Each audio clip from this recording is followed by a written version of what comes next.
evening and welcome to our Covenant Healthcare sponsored pregame show here on BCTV. Jeff Doan and Mike Wisdala along with you. Double dip tonight. We're going to start with the Western Central girls and it should be fun. That's going to be a lot of fun, Jeff. We got some good ball players coming back from last year with a lot of varsity experience. So anytime the Wolves and the Warriors hook up, it's always a lot of fun.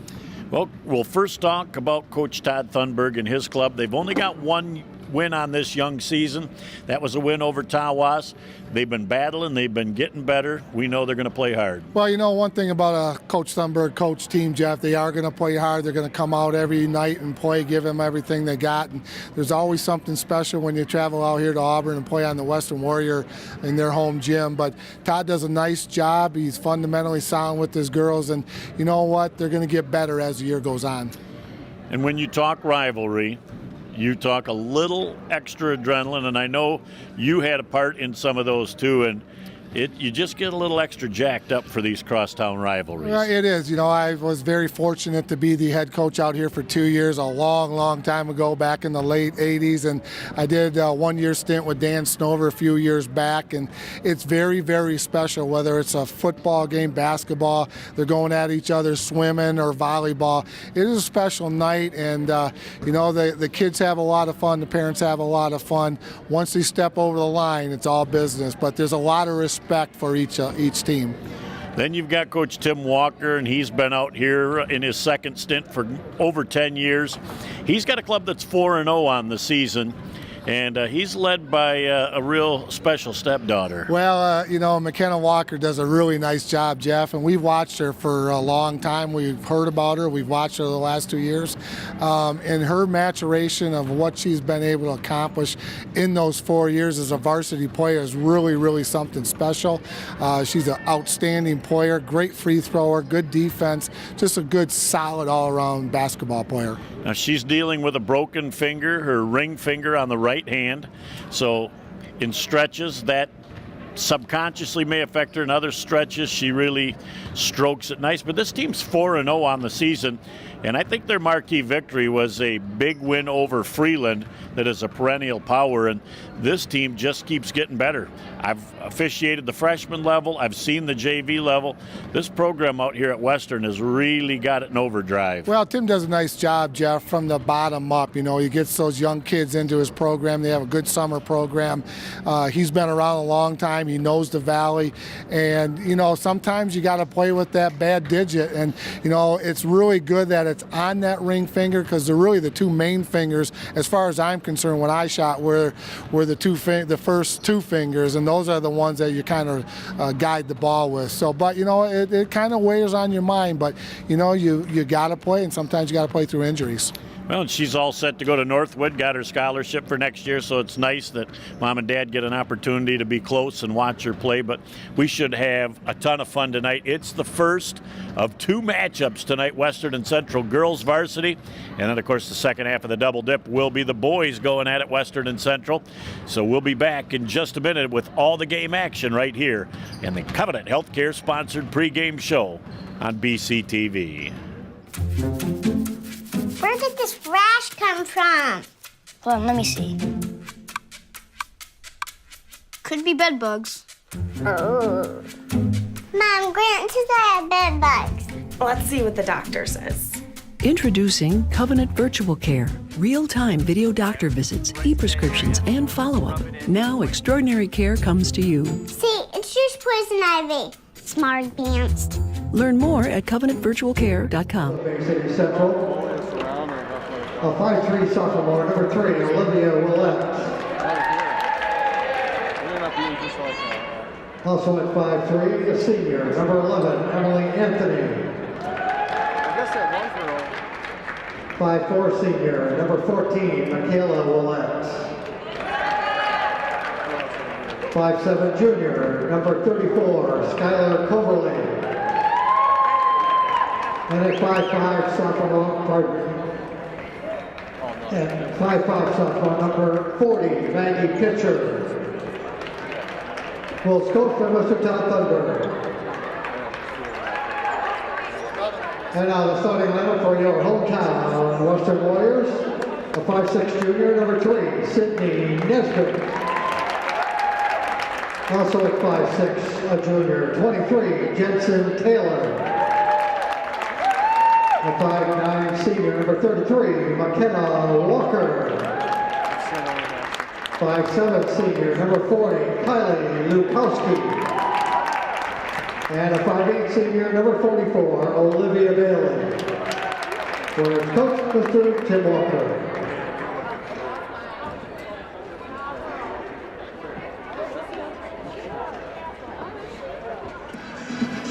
Good evening and welcome. The first of a double dip. Jeff Dote and Mike Wisdala along with you, Central and Western, and our pregame show said it all. Crosstown rivalry. It's intense. The opening tip goes to Central.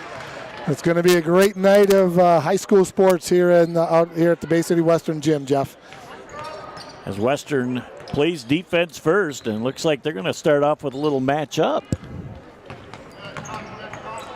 As the man principals are there.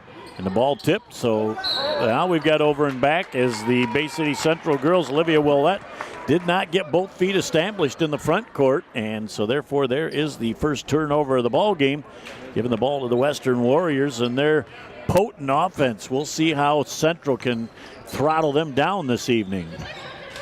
Cindy Nesbitt again running it from her point guard position, Jeff. A lot of action. She likes to shoot the three. There's the first one for the night. Just a little bit off, but a good look.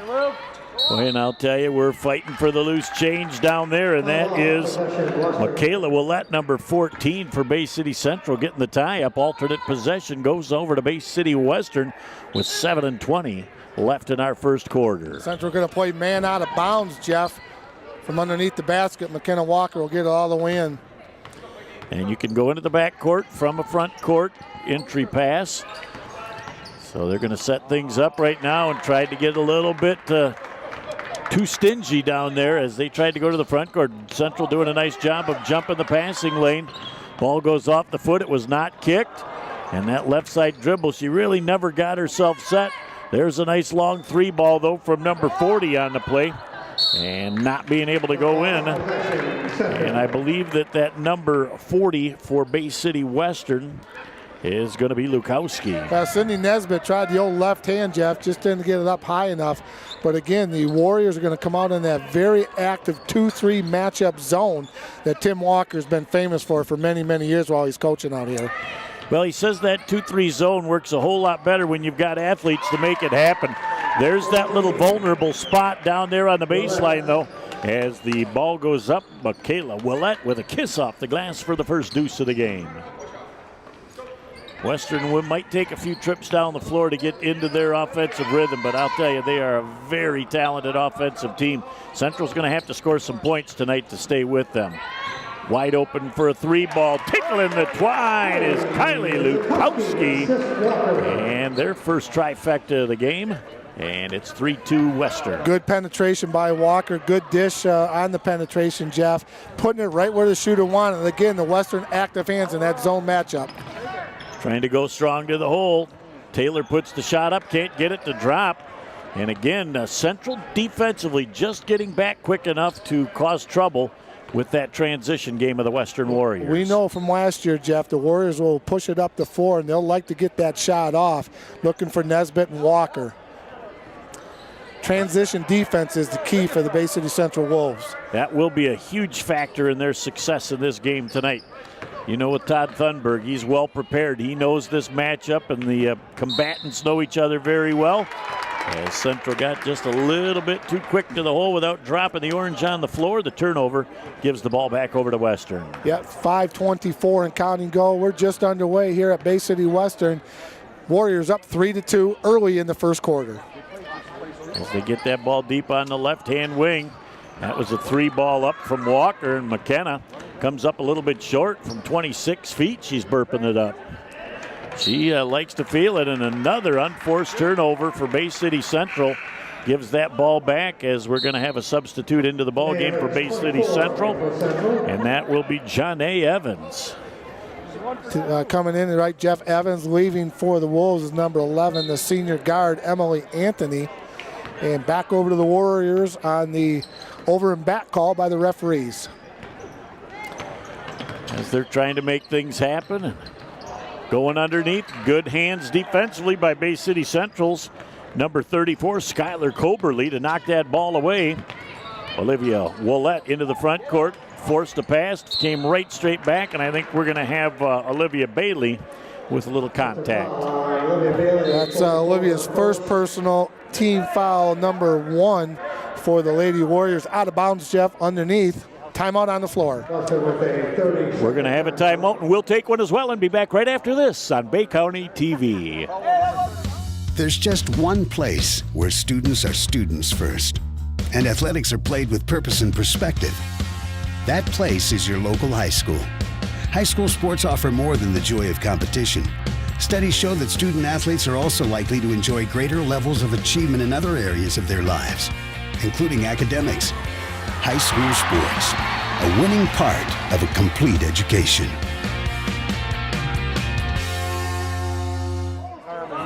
Back here on Bay County TV, there it is, Judy Cox and Jen Thunberg, a couple of the brain trusts in the Bay City school system, and they are comparing notes as a Willett with a long 3-ball, can't get it to drop, but Skylar Coberly with the rebound and the putback for the Deuce. I remember Skylar from last year, Jeff. She had a good junior year, or a sophomore year, up on the varsity, so starting off here against Western with a nice basket underneath. 4-3, Wolves with the lead.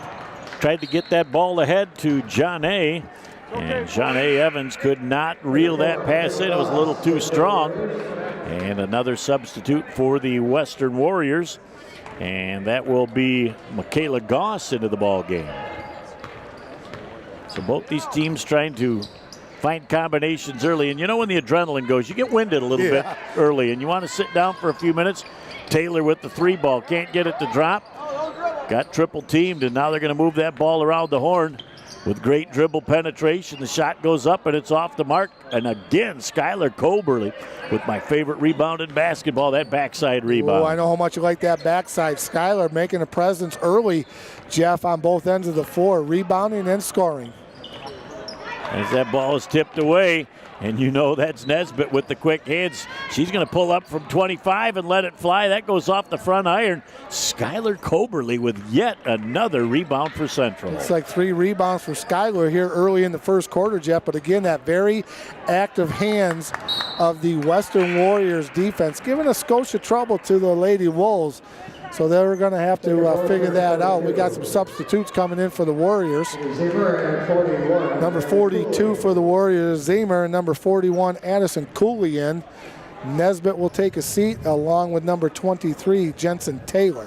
They just got long here at Western. They got changed size for a little speed. There you go. See how that shakes. I think Coach Walker wants a little more presence on the glass. Yeah. Well, if you're going to shoot those long balls, that's what's going to happen, Jeff. Trying to come down the floor, the Western Warriors into the offensive set. As they roll that ball around the outside, trying to work off a screen. Nice look to the hole, and the finish by number 34, Michaela Goss. That's a nice look. A Central help defense was just a touch late getting down, rotating to the baseline. Trying to roll things around. Central really trying to use that pick and roll off to try and get a shot to the basket. But that 2-3 matchup, I'll tell tough. you, when it's played right, it is a tough defense. Well, it's got man principles, Jeff, in the 2-3 matchup. But, you know, you've got some very active hands up top in the guard positions. And the key to a good defense, whether it's a man or a zone, is you got to have great talk and great communication with each other. As Central gets ready to inbound the ball. Quick inbound and a turnaround. That ball was halfway down the hole. Olivia Willett said, how could that not have gone in? The ball will go over to the Western Warriors. Lefty Franz always told me those kind of shots, that means you're right on, and those babies are going to start falling. He didn't like to have you miss them, but he liked them when they rattled, went down all the way in, and came out. First thing I want to check when I got 3-4 balls with that double iron and rattle out is it got a little too much air in it. Get your pin out for a minute. Just let that much air out of it, and that'll stick. I hear you. So one and done as the rebound comes down. Olette had that ball tipped away, and then it goes off her fingertip back over to Western. But a good shooter like you in the day, you never touched the rim, so you didn't have to worry about the air in the ball. I just wanted to test the nylon and hear how the sound went tell you what, when it went through the nylon. 15 feet in, deadly. 16 foot out. I Oh. couldn't hit the ocean if I was standing there. Because she's a brick. Well, I was consistent. I Well, guess. yes, you were. Western onto the offensive set. A nice little mini crossover dribble. Shot is missed as Beyer fights for the rebound. And we're going to have a Western Warrior foul. That foul is going to be on number 40. Cooley, 41. Her first. Excuse me, number 41, Addison Cooley. Her first, team foul number 2. We got us 2 minutes exactly, Jeff, in the first quarter. Western up 5-4 over the Lady Wolves. Neither of these teams have really settled in here in the first quarter offensively, but a lot of good defense and rebound. Beautiful look inside to Beyer. Can't get the shot to drop, but she'll go to the free throw line and shoot a pair. That's Brooke Beyer, and she's a 5'10 sophomore getting a whole lot of action here on the varsity. That's on Michaela Goss, her first, team foul number 3, Jeff. Like the high-low, get the ball to the high post. High post looks down, looks low. Good post up in that position by Brooke Beyer. And she was rewarded with 2 free throws, just a skosh long on number 1. Well, nice trajectory on that shot, though. Nice soft shot, gets a double iron. Can't get it to drop as the rebound comes down to the Western ladies. Quickly down the floor they come, wide open for a 3-ball, tickling the twine. That is McKenna Walker. Had a nice look at it, great assist, good pass, Jeff. It was easy to shoot that ball because she got the pass right where she wanted it. She had her feet set and ready to go. John A. Jones kicks that ball out. There's another good-looking shot, just a little bit off. Yep, that one went up by Michaela Willett as the Central shows a little full court pressure. Down into the offensive set. Walker's going strong to the hole. And we're going to have a hold on the floor with the inbound pass. And based on where that went, you got a little basic triangle from the corners to the top of the key. I mean, it might be symmetrically off a touch, but basically anything inside of that, they're going down to the baseline for the entry pass. Well, and the thing like foul like that, Jeff, is you got to move your feet. That foul is on number 3, Olivia Willett, her first, team foul number 1 for the Lady Wolves. Trying to go strong to the hole with a nice look. Unable to finish, though, the Western ladies. Quickly down the floor, John A. Jones under control with a kiss off the glass. And her first deuce of the ball game. It's 8-6 with 55 ticks left in our first quarter of play. Nice look by the Lady Wolves getting that ball down the court quickly on that controlled fast break, Jeff. Trying to move the ball around. McKenna Walker looking for some space. Very patient offensively for the Western Warriors. They toss up a long 3-ball. That goes out off of Bay City Central. And we'll go back over to the Western Warriors with 35 ticks left on our first quarter clock. Well, you can't complain about the shot selection, Jeff. They're getting good looks at it. Some just not going to fall. But like I keep saying, keep shooting it. Those babies are going to go in eventually. They are indeed. Let's see if Western holds for the last shot of the quarter, or if they get a good open look and see if they're going to try and burp it. McKenna Walker says, I got the view here from up at the top, and that shot goes off the mark. And when you see a shot going up like that, her finger is an issue in that shot because normally she doesn't miss everything. She had a good look, Jeff. She sat on that, and she shot that 1,000 times out in the backyard and here in the gym. So maybe that finger just a little bit had something to do with that last shot. We're under 20 seconds. Central will now look to get the tying basket or the go-ahead if they can hit a trifecta. We'll let up top right now. Left side dribble. Sends that ball on the wing. And it comes back the other way, quickly down the floor. Walker with a quick little spin is going to put the shot up a little bit strong at the end of the first quarter of play. It's Western 8, Central 6. Back in a moment here on Bay County TV. I thought I'd lost my business in that fire, but my agent was there before the flames were out. He said, together, we're going to rebuild. We've got 25 employees who depended on it, and that's all that mattered to me. My independent agent and auto owners made sure we didn't skip a beat. I mean, we didn't miss a single payroll. Incredible. For whatever lies ahead, we're always there. Auto Owners Insurance.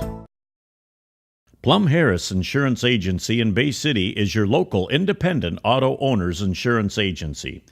Varsity in action Back here on BCTV, oh, we're looking over at the brain trust. He's so into it, he's sitting down there talking to the kids. It almost looked big time down there for our good friend. I'll tell you what, when Tim. When you get to have that many years, you get to be able to sit down now. He's a veteran coach. He's been around. And, there's another thing. He might be just getting a little older. Well, he might be sore because he actually took the time to come out here and sweep the floor before the kids came out. He's selling popcorn. He said next year he's thinking about driving the bus. He said he'll have it all conquered by then. I didn't know he had any custodial engineering tools in him. His technique was superb. Was it good? Oh, I just marveled at the technique. Here's Western with the opening possession of the second quarter. Taylor with the pass in the corner. Trying to move that ball around. As a nice little three ball goes up and in from Sydney Nesbitt. And that was a nice patient offensive set. Got another good look. Took a lot of time off there, Jeff. Made him play some defense. Good penetration. Good screening going on. Nice job by the Warriors. Boy, Western is starting to figure out that skip pass that Central is trying to present. And they are doing a great job. McKenna Walker squares up, lets the three fly off the back iron, just a little bit strong. They're moving the ball around. Taylor thought about the three, and they're going to go back to Nesbitt with another one. Tickling the twine, 2 in a row. Todd Thunberg says, T.O., baby. It's 14-6, less than a minute into the second quarter. And we'll take a timeout as well and be right back here on Bay County TV. AAA Transport and Limousine is the Great Lakes Bay region's most reliable and requested service. We provide many types of transportation services, from non-emergency medical, wheelchair accessible, school transport services, and shuttle services. Our company strives to provide exceptional service to our customers. Our services are tailored to each person or company's specific needs. For the last 10 years, we have pushed the mark higher and higher to give the best service possible. Rest assured that you are in safe hands when you ride with AAA Transport and Limousine. Back here on Bay County TV is, boy. The more they come, the bigger they get. It's brother. VIPville down there on the end of the floor. I tell you, you got Mr. Marciniak's in the house talking to Mike Thayer and his AD at Central, Jen Thunberg, Judy Cox. Judy's husband, I think, is over there. Everybody's out tonight on a Friday night. Well, I think they knew Bay County TV was going to be in the house, and everybody wants to see and be seen. Central into the offensive set. Coberly tries to get that pass inside. In the last 3-4 possessions, Mike, Western has done a much better job of recognizing where Central's trying to get that ball in the offensive end. That high-low game, Jeff, look for a little bit of a change. Maybe Coach Thunberg is going to run somebody along the baseline deep into the corners. A little bit of change up in the offense. Coming down the floor, McKenna Walker slows it down. Nesbitt thought about the three. Taylor's wide open for a three ball, and that gets 2 pieces of iron, and that is last touched by the Western Warriors. Lukowski, and the ball will go back over to Bay City Central, and down 14-6, Mike. They got to keep it close here. They need to get some easy baskets offensively. Western going to do a little full court pickup, a little pressure. McKenna Walker, boy, 3 pieces of iron and couldn't get it to drop, but great anticipation by Western. Ball thrown away again as the Western Lady Warriors are just doing a tremendous job of hawking the basketball defensively. Boy, Nesbitt thought about the three, and she's not shy either. And that's great to see. You've got the liberty to shoot it. Obviously, they're good enough with it. McKenna Walker picked up that Tootsie before she dropped the rock on the floor. And wholesale changes for Bay City Central. They'll bring 3 fresh bodies back into the game. Into the game is number 4, Maggie Pitcher, number 44, Brooke Byer, and also into the game number 11, I think it was, Emily Anthony. No, excuse me, number 40. Do we have a number for number 40 for the Lady Wolves, Jeff? I believe that is was announced as somebody else, and I did not catch. All right, we'll take care of that. It might be Sieber. Okay. We know somebody that goes to school there. Yes. We'll see if we can get the word from her. We're going to have a travel. And I'm going to tell you what, we had 2 officials here. They blew the whistle, and one of them made the call, and one called traveling. The other one was coming in to call jump ball. Yep. And when you get a double whistle, you have got to be certain that both of you guys are on the same page. If you got to take a couple of steps together to make sure you're both doing the same thing, you got to make that happen. The third man in this group tonight is one of Bay Metro's best, Bruce Moore, as that ball is on the baseline, and that will go over as Mr. Bruce Moore will be inbounding that ball, and he's one of the people I have always thought very highly of in the Bay Metro organization, the way he conducts himself on the floor, a total class act. Coberly with a nice little turnaround. Can't get the ball to drop. Mike, you've said this over and over all night. Good look, and they're getting good looks. They're just not dropping. Yeah, they're getting quality looks, Jeff. 15 feet, 17 feet. They're just not going in, but you got to stay with the game plan. They'll start falling. Trying to move the ball around right now as the ball comes back to Taylor. Over to number 40, Lukowski. Shot goes up, and it is knocked away, and it'll go back over to Bay City Central with 5:33 left in our first half. 14-6, Western over Central. Getting ready to inbound the ball for Bay City Central to some full court pressure. And that's one you like to have back, boy. You don't want to be 85 feet from the basket and having a reach-in foul. And I'll tell you, a lot of officials will make that call in the first half to make sure that that doesn't go on all day long. Yeah, that was a good call, Jeff. So Taylor back defensively, really put the brakes on and forced Willett to change directions. That ball down on the floor. Coberly is fouled on the play, and she'll go to the line. Looks like it might be Sydney Nesbitt picking up the foul. Yep. Foul's number 3, right? You are right, Jeff. You are right. That's her first personal team foul, number 5 for the Lady Warriors. 5:23 to go in the first half, Jeff. Warriors here at home up 14-6 over the Bay City Central Lady Wolves. And it's nice, too. The gym is starting to fill up, and we know by the time the boys play, this place will be rocking. As Willett puts up a shot, and it's a little bit long. Nice backside rebound, and we're going to have a shuffling of the feet by Central's number 40, and we're going to have to find out who that is momentarily. Well, the word is that's Maggie Pitcher's number 40, Jeff. Okay. So then I believe there is a 4 on that team, too, and we don't know who that is. Yeah, we're going to find out who that is. It's ASAP. We'll have to put one of our crack reporters on that. Somebody that goes to school there. They're just too far away from us right now to get the word to them, but we'll make it happen.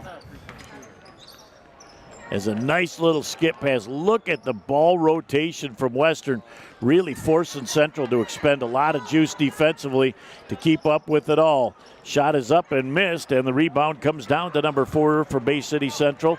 Will let into the front court, and she gets double teamed. Was able to get rid of the ball. Nice extra pass underneath to number 34 with the basket, and that is Skylar Coberly. Good ball movement, Jeff, there, high-low, and Skylar getting big with the nice kiss off the glass. That was a big basket. Central needed that basket right there. Look at McKenna Walker going strong to the hole. She draws the contact from Beyer, and she'll go to the free throw line and shoot a pair. That's her first personal, Jeff, for number 44, Beyer. That's team foul number 2 for the Wolves. Cindy Nesbitt. See the new superintendent for the Bay City Schools. Looks like he's in the house, Dr. Stephen Bigelow. Nice to see him in the neighborhood. I think I talked to him, saw him at a meeting today over at the ISD. So my first time talking with that gentleman, so I had to introduce myself. He's a good man. Good man. He's got a tall task, but he's more than capable. Well, if it was easy, everybody would do it. You're right. Ball inbounded. Central does a pretty nice job of breaking the pressure, trying to get that ball down to John A. Evans, and could not get that pass again. As Mike Thayer's down there having a little fun with Dr. Steve. As it's always fun to have them in the house and watching what their district is producing here, as it's all fun and it's all quality. As Western back into the offensive set, we're halfway through the second quarter.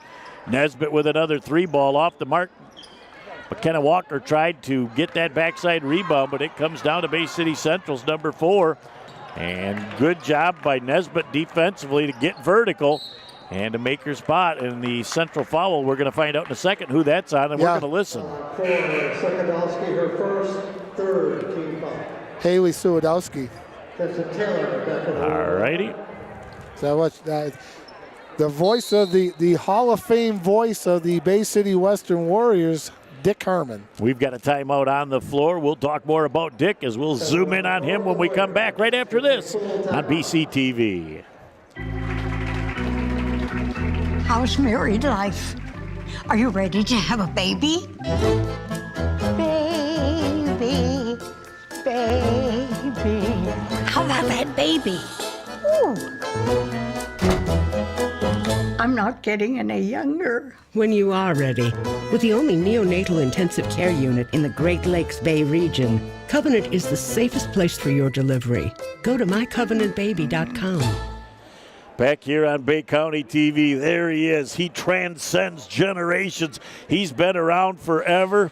Nobody with more of a passion for the game than Mr. Dick Harmon. I'll tell you what, he is a great man, Jeff. I had the pleasure of introducing him this year at the Bay County Sports Hall of Fame. He was our 2017 President Award winner for his work not only with the Bay City Western Warriors, but all of his time he has spent at Northwood University. So, but most of it for what he has done here at Bay City Western. And he was a basketball coach, so him and I have something in common.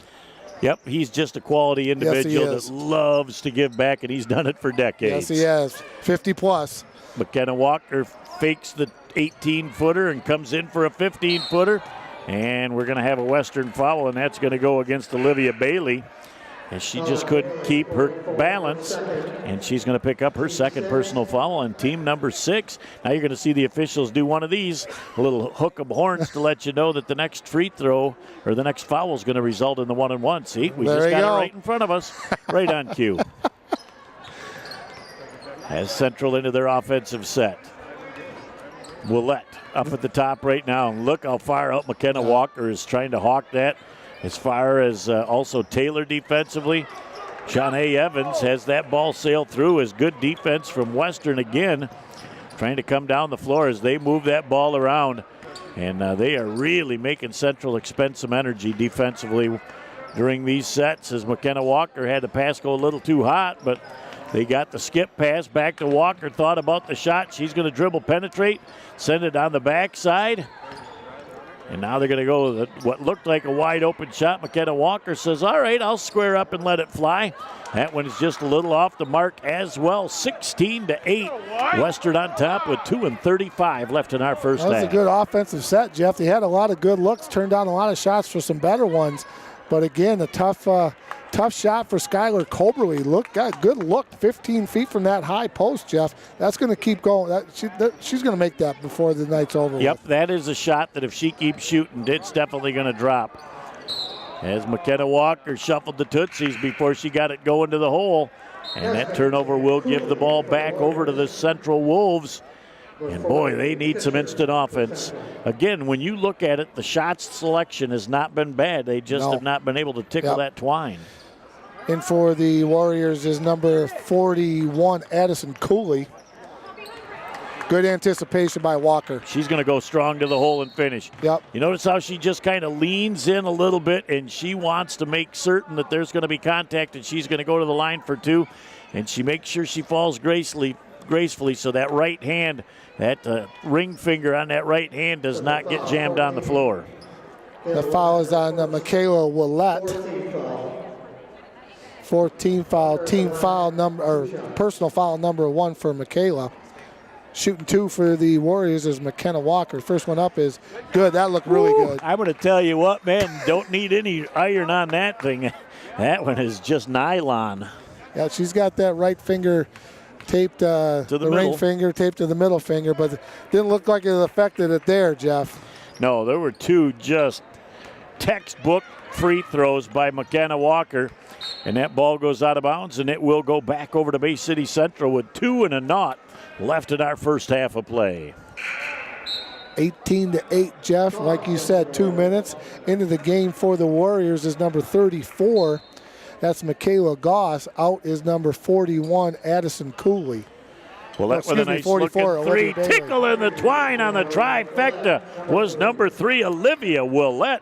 And Central gets a much-needed 3 there was big. late in the first half. Man, those threes can get you right back in the ball game, Jeff.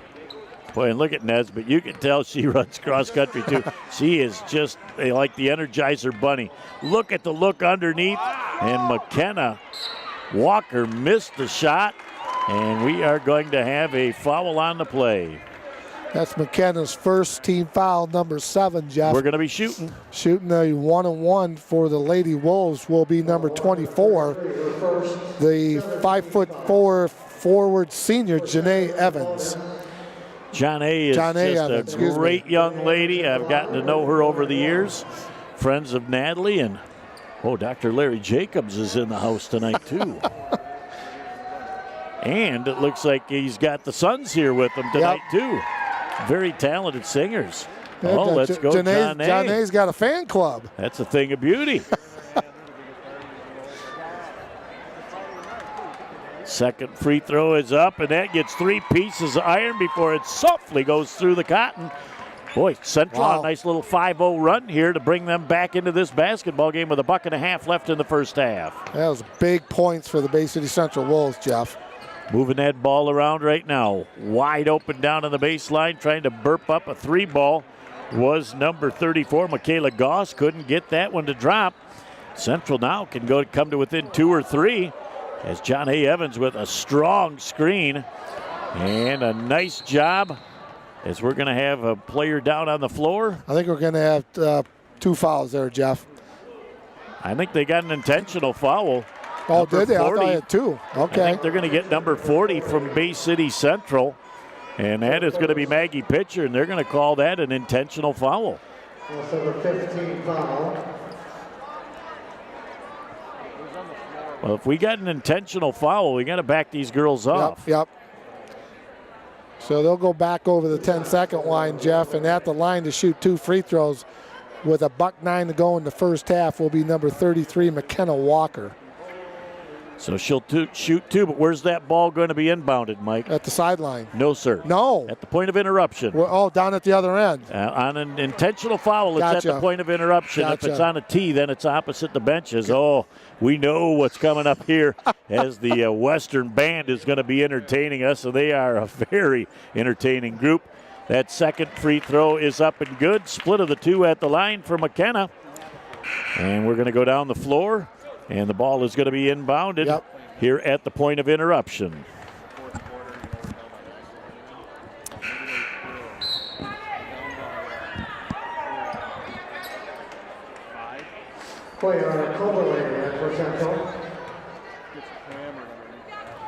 With a $1:09 left in our first half of play.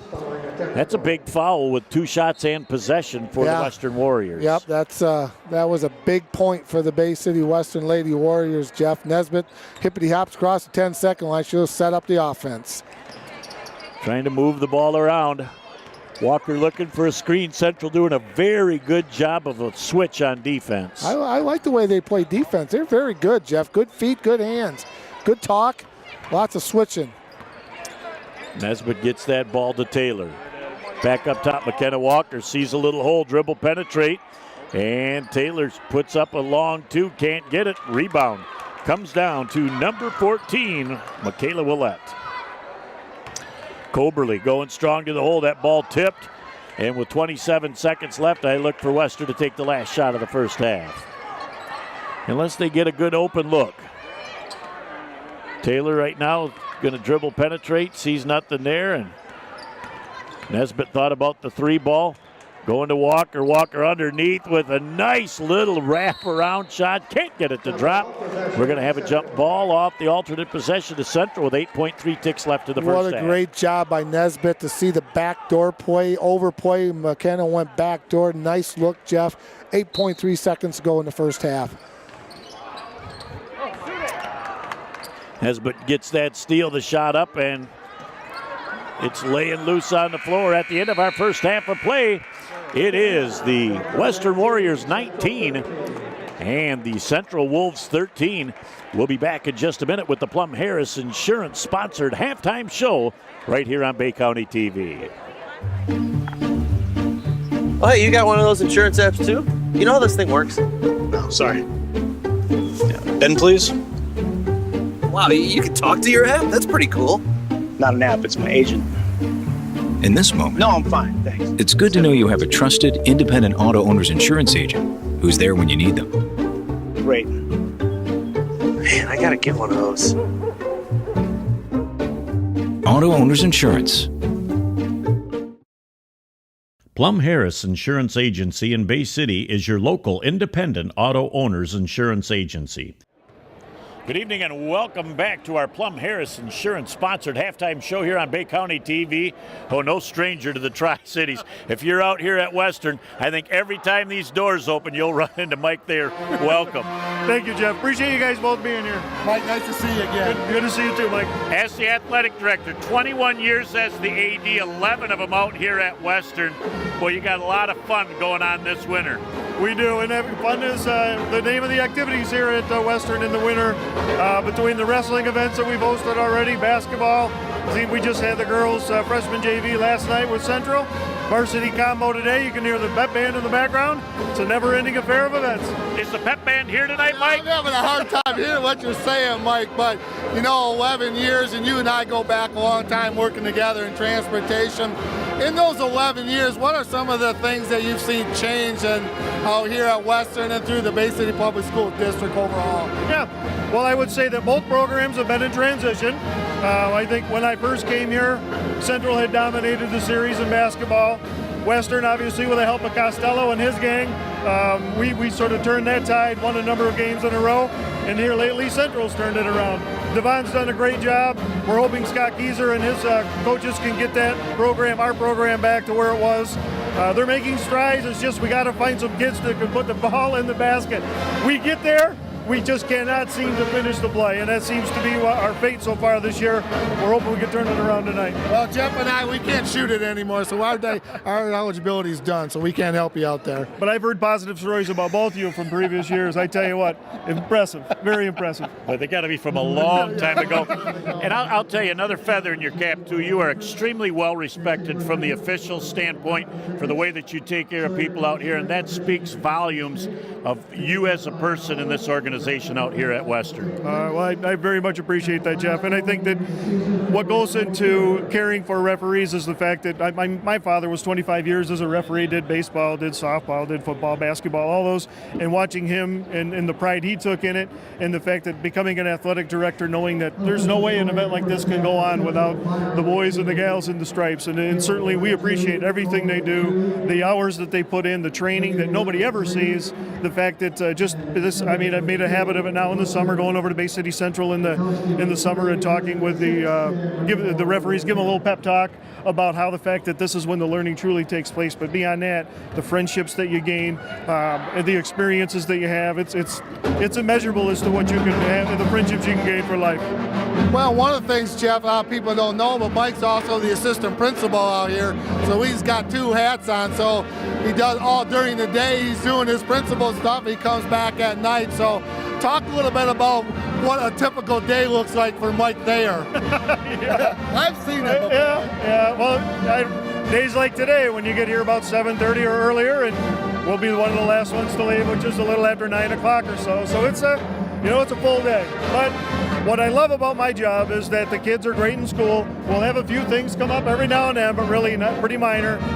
But then when you come to an event like this, you see the student section active, you get a chance to talk to parents, watch kids do what they love, beyond obviously going to class on a consistent basis, but being able to perform against their peers, in front of their friends, mom, dad, grandpa, grandma. It makes you proud to know that you have a small part in that. Well, it's always a pleasure to come out here. You're a class act, and we're always happy to come to your neighborhood. All right, thanks, Jeff. Thanks, Mike. Appreciate it. Have a great holiday. All right, thank you very much. Merry Christmas. Right. We'll be back as our Plum Harris Insurance-sponsored halftime show continues in just a moment here on Bay County TV. In 1916, Warren Miller chose Auto Owners Insurance for his new car. In 1947, his son made the same choice, as did his grandson in 1979. And today, his great-granddaughter did the same. As we reflect on where we've been, we're grateful to our independent agents and to those who put their trust in us, and to the generations who will. Auto Owners Insurance. Plum Harris Insurance Agency in Bay City is your local independent auto owners insurance agency. Back here on the Plum Harris Insurance sponsored halftime show, Jeff Doan and Mike Wisdall along with you. Defense really reigned supreme in the first half for both teams. Yeah, I thought both of them played very well, Jeff. It's a low-scoring game, 19-13, Lady Warriors up over the Lady Wolves. And I think really one of the key things for the Wolves was that little 5-0 run that you pointed out. They got themselves back in this ball game, being down 18-8. It's down 19-13. I think that was huge for the Lady Wolves. And you look at Central, you go, boy, they scored 13 points in the first half. Nothing wrong with their shot selection, though. Really good shot selection by the Lady Wolves, Jeff. The high-low game is going well for the Wolves. They're going to keep shooting those. They're going to start falling. I like the way they're playing, and Western's doing what they do best. Good, solid matchup zone and getting the ball up and down the floor. Second half should be a lot of fun. It'll be back with you right after this as we conclude the Plum Harris Insurance halftime show here on Bay County TV. All right, this is Adam. Take 2. Mark? I guess. I go like this. The best part about playing football in Texas has to be the reaction from the community. I want to encourage others to play volleyball or choir because you get to experience new things and do stuff that you've never done before. My reason why is passion. My reason why is pride. As the Warriors get their hands on the ball to start our third quarter of play, and the first 3-4 minutes of this third quarter are imperative as we got to travel.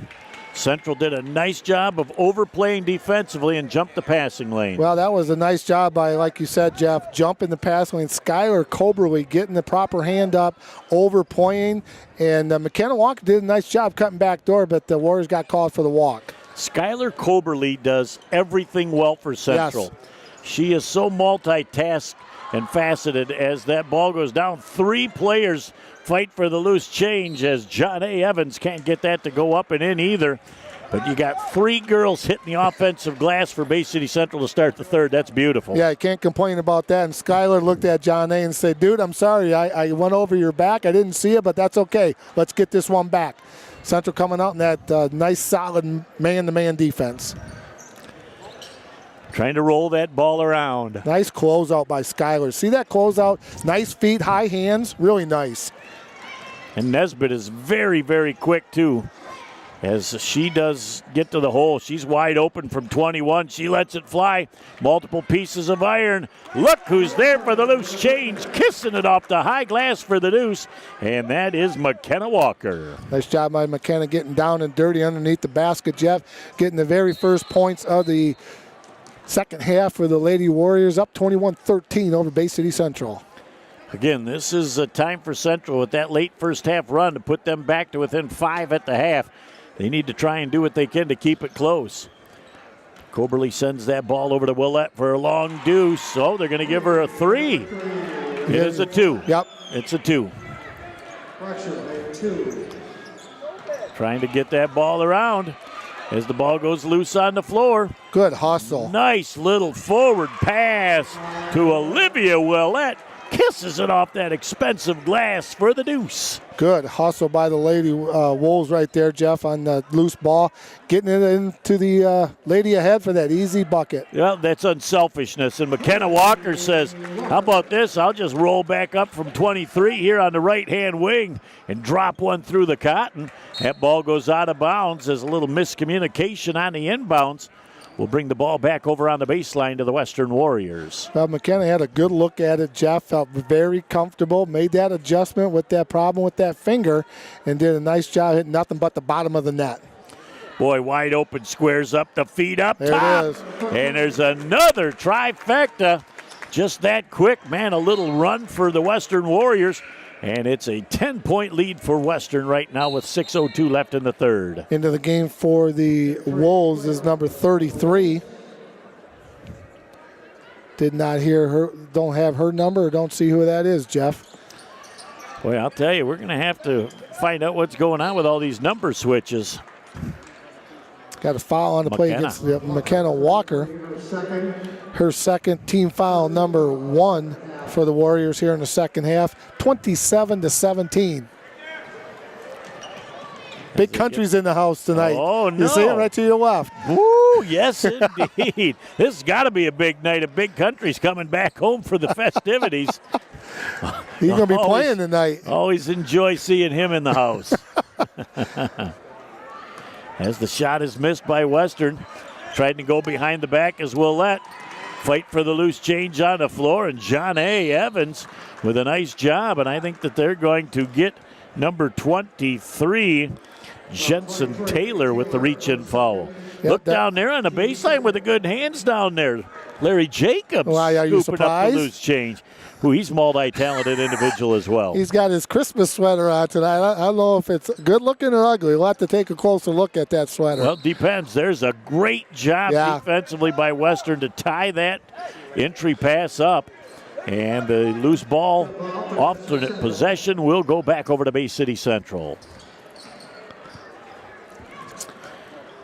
As Willette, because a little 8-footer fighting for the loose ball, and it comes down to the Western Warriors, and they'll get the ball back into Taylor's hands.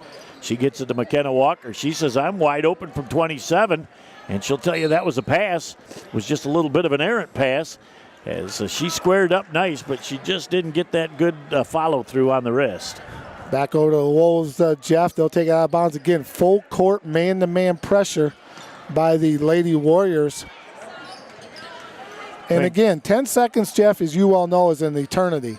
But great job. They're not going to get it over the 10-second line because McKenna Walker gets it back. Taylor sends it back up top. Thought about the 3 ball. They're going to go underneath as they fight it out. Taylor wide open for 3, lets it fly, and look at that backside. Skylar Coberly rebound again. She is just got that art mastered. She is doing a nice job on the boards tonight for the Lady Wolves. As there was some minimal contact, didn't affect anything. Back the other way, 1-on-2. McKenna Walker says, I'm going to just slow it down. Nice job of rotating the ball around the horn. Look at setting up for the 3 ball. Just off the mark, but hitting the offensive glass, and we're going to have jump ball. Western possession off the alternate. One thing I like about the Lady Warriors, Jeff, you know, they move that ball very, very quickly. The ball can move faster than the defensive player, so ball movement against a zone or that type of man-to-man is very effective as they're getting some good open shots. McKenna Walker going strong to the hole. And Taylor was squatting back out around the 3-point line, and it looked like McKenna thought she was coming to the hole, and that's why that pass sailed out of bounds. So Byer back into the ball game in place of John A. Evans, as Coberly will inbound the ball. I think they have her inbounding the ball. She makes great decisions, too. She is a multi-talented player. Now she's going to have to try and help break that press. Good job. As they get that ball into the front court. Willette has that ball tipped away. Down on the floor. Nice to see 4 girls down on the floor trying to get that loose change. Off the alternate possession, going back over to Western with 4 and 10 left in our third. Oh, there he is, another Hall of Famer here. This place is full of Hall of Famers tonight. It's good to see Coach Sullivan. Looks like he's getting better and better every day, and couldn't be happier to see him back in great health. Good man. And they're going to have a foul on the play, and that is going to be Jensen Taylor with the reach-in foul. That'll be Jensen's third personal. Team foul number 3. They've got, that was on Sydney Nesbitt, I think. Oh, okay. Yep. Okay, that's her second personal. Yep. That's her second personal. Team foul number 3 against the Lady Warriors. Jeff, we're 4:07 into the third quarter. 27-17, Warriors up over the Wolves. And there was a little bit of a shuffling of the Tootsies, but they ruled that the hand was on the ball, so back into the offensive set. There's Taylor wide open for a 3 ball. That comes up a little bit short, too. And that turnover gives the ball back over to Bay City Central. They're just hanging around down 10, waiting for a little offensive run. And again, the Warriors getting good shots, Jeff. Just a little bit short by Jensen, but it was a good look. And turnover back over out of bounds to the Bay City Central Wolves. Oh, looked like they were getting ready for a little half-court trap going on. As that ball goes down on the baseline, trying to get to the hole for the deuce. Was it number 33? We're going to have to listen for her name. That's on Addison Cooley, Jeff, her second, team foul number 4. I didn't catch the name on that person. Look at that sweater. He is the envy of all when he wears something that fashionable. He is a fashion plate from way back. He's one of the truly great individuals in the Bay City area. And the free throw good by Bay City Central. 1 out of 2, 27-18 our score as we're just past the midway point of the third quarter. Western moving that ball around. Wide open is Nesbitt. That 3 ball goes off the mark. Fight for the loose ball. And Willette gets it, and she wants to go coast to coast. Uses the high glass, can't get it to drop. And then we're going to have a Central foul, and that's going to go against 33. Her first, Central's first. It's Ariella Cuellar. Number 4, Sokadowski for the Wolves. So, boy, we got to talk to Todd Thunberg about all these number changes here on those jerseys. They look nice, so I love the looks of that jersey and the pants. As Walker tries to move that ball around the horn, goes into the hands of number 40, Bukowski, and we are going to have a holding penalty. Holding foul. We're not in football season anymore. As Western doing a little bit of shuffling again, as coming into the ball game will be Zilmer. That foul is on Cuellar, Jeff. Her second personal, team foul number 2 for the Lady Wolves. Boy, McKenna is so fluid on the floor. And we've got a foul on the play as McKenna hits the deck. I'll probably make one when I call foul. And Todd Thunberg's not in total agreement with that call. That was on Haley Suwadowski, Jeff. Her second, team foul number 3 for the Wolves. As Sydney Nesbitt is going to reset the show. Wide open for a 3 ball is number 42, Zilmer. Headline. Wow, that was a twine tickler from downtown. Man, that thing about brought snow. That was a great arcing shot. That ball goes out of bounds. Last touch by Western, back over to Central. They're down 30-18 right now with 2:43 left in the third, Mike. And they've got to try and keep it at single digits here going into the fourth quarter. Got a foul away from the ball, Jeff. And we're going to have an offensive foul. That's Ariella Cuellar away from the ball, Jeff. That's her second personal, team foul number 4. Did not see what happened. I was not tuned into that part on the floor either, but the official definitely had it as an offensive foul. And McKenna Walker's tossing something off of her hand. Little tape that must have been starting to come loose. As that's right inside the circle at midcourt. I can see that from way up here, and that's not a bad thing. Look at the nice little bounce pass as they send that thing down on the baseline. Kiss off the glass for the deuce. Picking them up high, Jeff, at the half-court line are the Lady Warriors. Good matchup, solid zone by Bay City Western tonight. And again, Walker gets her hands on that ball. Trying to come down the floor. Walker wide open, sets herself up for a beautiful left-handed kiss. And with $1:50 left, I think Todd Thunberg needs a timeout. He'll take one. It's 34-18 with $1:48 left in the third. Back in a minute here on Bay County TV. You treat your family with extraordinary care every day. Which is why when it comes to their health, more of you choose Covenant Healthcare. We specialize in extraordinary care. From diagnosis to recovery. From babies to grandparents. Learn more about our extraordinary bariatrics program. Sign up for our free seminar.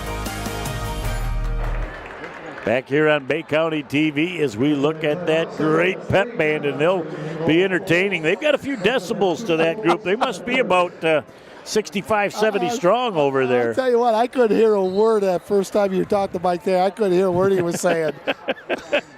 I was reading lips. Well, you were good at it because you were right along there with us, fine sir. Trying to get into the front court. Walker doing a great job moving those feet, and we're going to have a travel on Central. And that is going to be on number 4, and we still did not get a name for that young lady. That's Haley Suwadowski, number 4. Right. There we go. Yep. Watch the hands from Central. They're starting to get a little bit hippie with their hands. Nice little soft shot up from number 42. Zilmer couldn't get the shot to drop.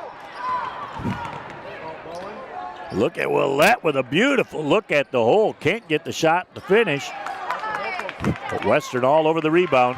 2-on-1 at the other end. Unselfish pass. And look at the Central defense as they got back real well defensively. Good block. Good transition defense right there. With a minute left, Skylar Coberly trying to go to the hole. Thought about an 18-footer. Just decided against it. That ball tipped out of bounds. We'll go back over to Bay City Central. Western anticipating those passing lanes very well right now. Very, very good tonight on defense, Jeff, are the Bay City Western Warriors. High hands, good feet, good communication also. Cuellar went to the hole, had her path stopped. Shuadowski up top. Look at Nesbitt just hawking the ball from 35 feet from the basket. Fight for the loose change. Last touch by Beyer from Bay City Central. It'll go over with 33.8 ticks left in the third to the Western Warriors. Plus 16. They'll take the air out of the basketball and take the last shot of the third unless they get a layup. Well, and you know, Jeff, you never know about Coach Walker. We thought they were going to take the air out there in the first quarter, and they went up and burped it up. So they're going to get a good look. They're going to shoot it. He says, don't ever try and outthink me, Jeff. You're a play-by-play guy. You're not a coach. That's why we're up here. One of the true classic guys in this game. We love the poise and class, the availability that he's got. We got a holding foul on Central. That'll only be team foul number 5, though. That foul is on number 3, Jeff. 3. Olivia Willette. That's her third personal. Team foul number 5 for the Bay City Central Wolves. Trying to move it around. Inside 7 seconds left in the third. They've got to look to get a shot up. Nesbitt's going to look for a long one. McKenna Walker backs up and doesn't get the shot off. At the end of 3, our score, the Western Warriors 34, the Central Wolves 18. We'll be back with the final 8 minutes of our girls' first half of our doubleheader right here on Bay County TV. You don't think it'll happen to you, and you surely don't think it'll happen twice. I've lost 2 homes in my lifetime. First, it was a fire. My agent was right there and helped me rebuild. Then the tornado hit and destroyed everything again. Both times, my independent agent and auto owners took care of me like someone takes care of family. For whatever lies ahead, we're always there. Auto Owners Insurance. Plum Harris Insurance Agency in Bay City is your local independent auto owners insurance agency. Stop by our office at 706 South Euclid or give us a call to see how we can help with your home, life, auto, and business insurance needs. Back here on Bay County TV with that loud band in the background.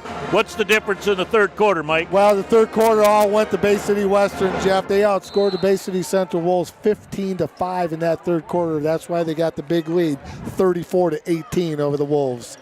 And there'll be no slowdown off that gas pedal. They nice are all switch. systems go. As Central did a nice job of that switch. Western going to the hole. Nice little float off the glass, fighting for the loose ball. And Willette's going to come up with the loose change, and she's coming down the floor 1-on-3. Nice job by Taylor to cut her path off. She spins around, and it looks like John A. Evans is going to need timeout as she maybe took one in the head. I didn't see what happened. She, down here, Jeff, when she was in there mixing it up underneath the basket, I think she got hit in the eye with an elbow or something like that. And, you know, with the play in the transition and her Poyer, there was a transition going on, so the referees kept playing, and then the possession turned over to Central. That's when they called the timeout for an injury. All right, the athletic trainer from Western is going to avail herself to take a peek at what's going on, and we hope John A. is all right because she's a wonderful young lady. As the Western Warriors get back into the offensive set, up 14 here with the first minute of our fourth quarter.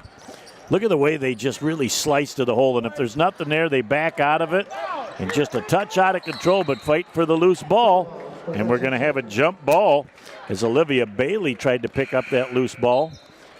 And Coach Walker, he gets just a little bit extra out of two of his better players, gives them an extra 52 ticks off the fourth quarter clock in addition to the timeout for that minute. So they got the blow that they'll probably need to go the rest of the way. Well, and he's only got 8 players on the varsity, Jeff, so those kids get a lot of playing time. So everybody's going to contribute for the Warriors this year. Fight for the loose ball. There's the turnover, and you know what McKenna wants to do? She wants to finish.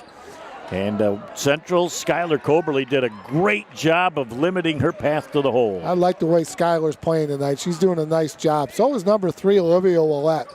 She's really done a fantastic job leading the Wolves from that point guard position. And you know when somebody like Skylar Coberly does all the things that they do, and you'll look at the box score and you'll went, wow, she really wasn't a factor. Yeah. There's a whole lot of things that don't show up in the stats that are of huge importance to the basketball team success. She does all those little dirty things that you don't see in the scorecard there, Jeff, but she's a nice little player. I like the way she's playing.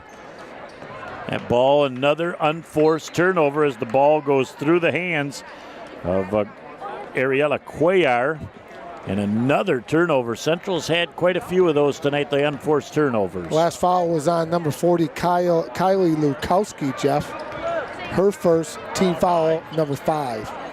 Look at the nice little go to the hole and the use of the left hand with a kiss off the glass for the deuce, McKenna Walker. Back to a 16-point lead for the Western Warriors. Boy, they just extend that defense.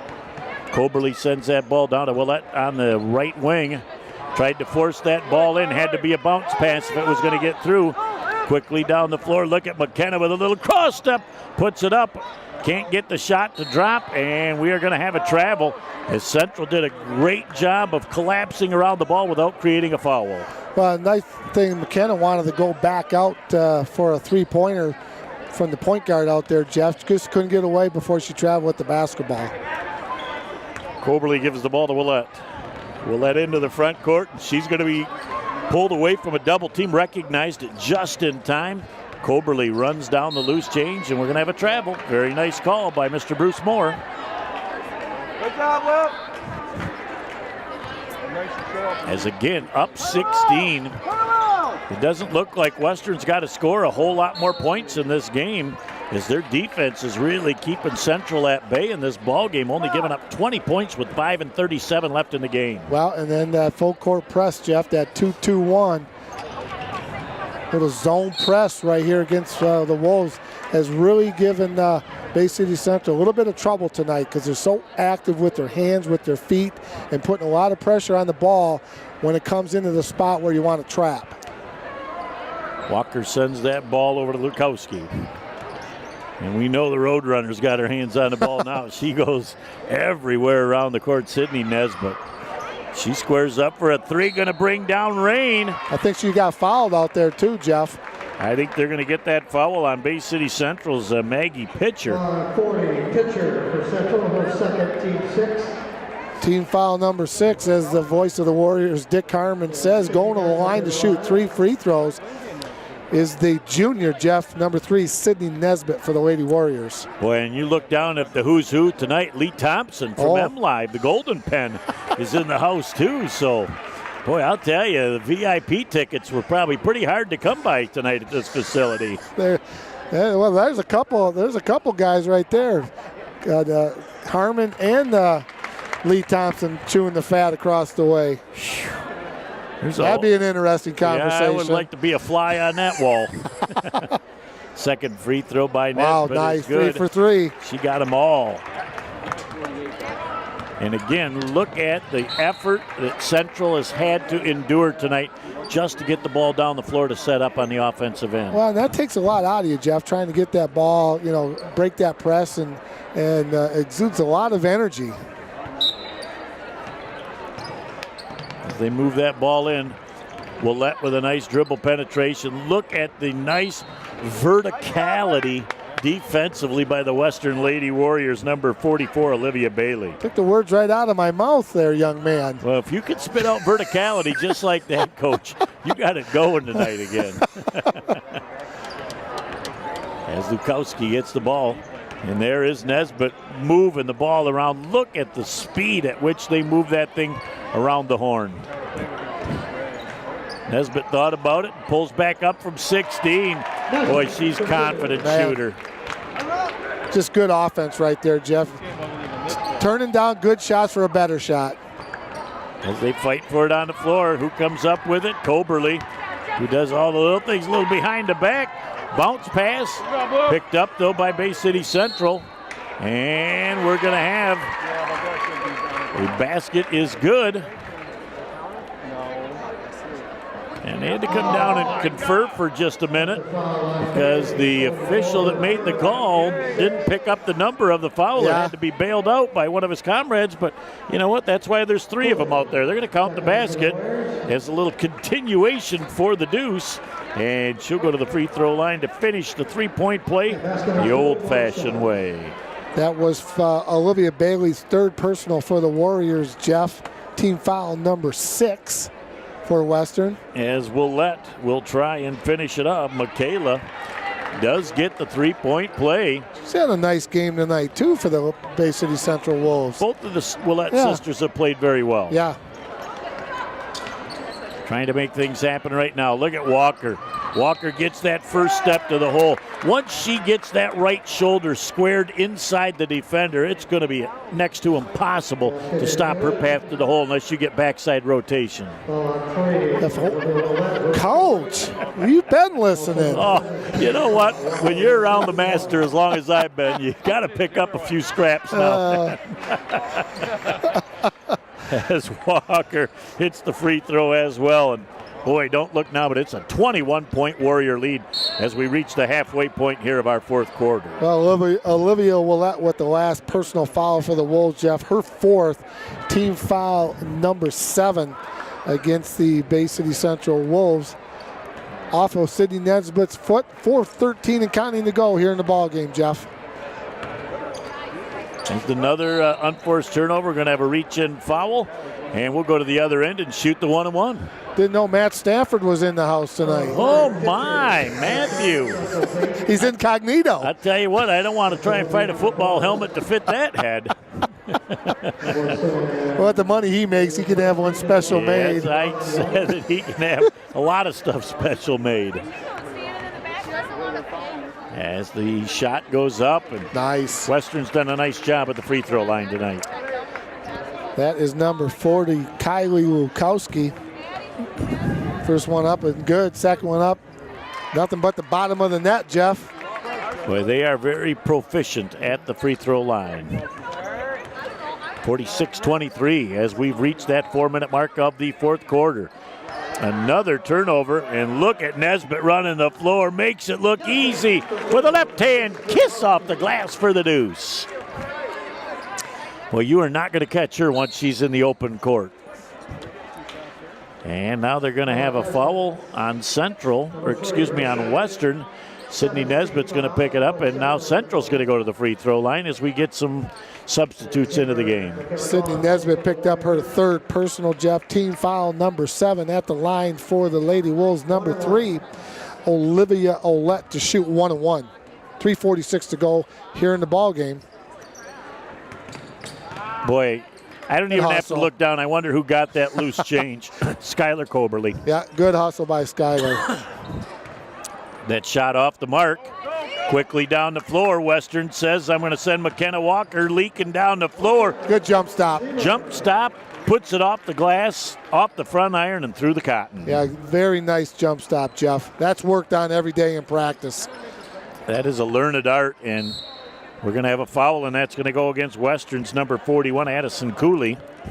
And there'll be 2 free throws. That's Addison's 3rd personal. Team foul number 8 for the Warriors at the line. Shooting 2 is number 34, Skylar Coberly.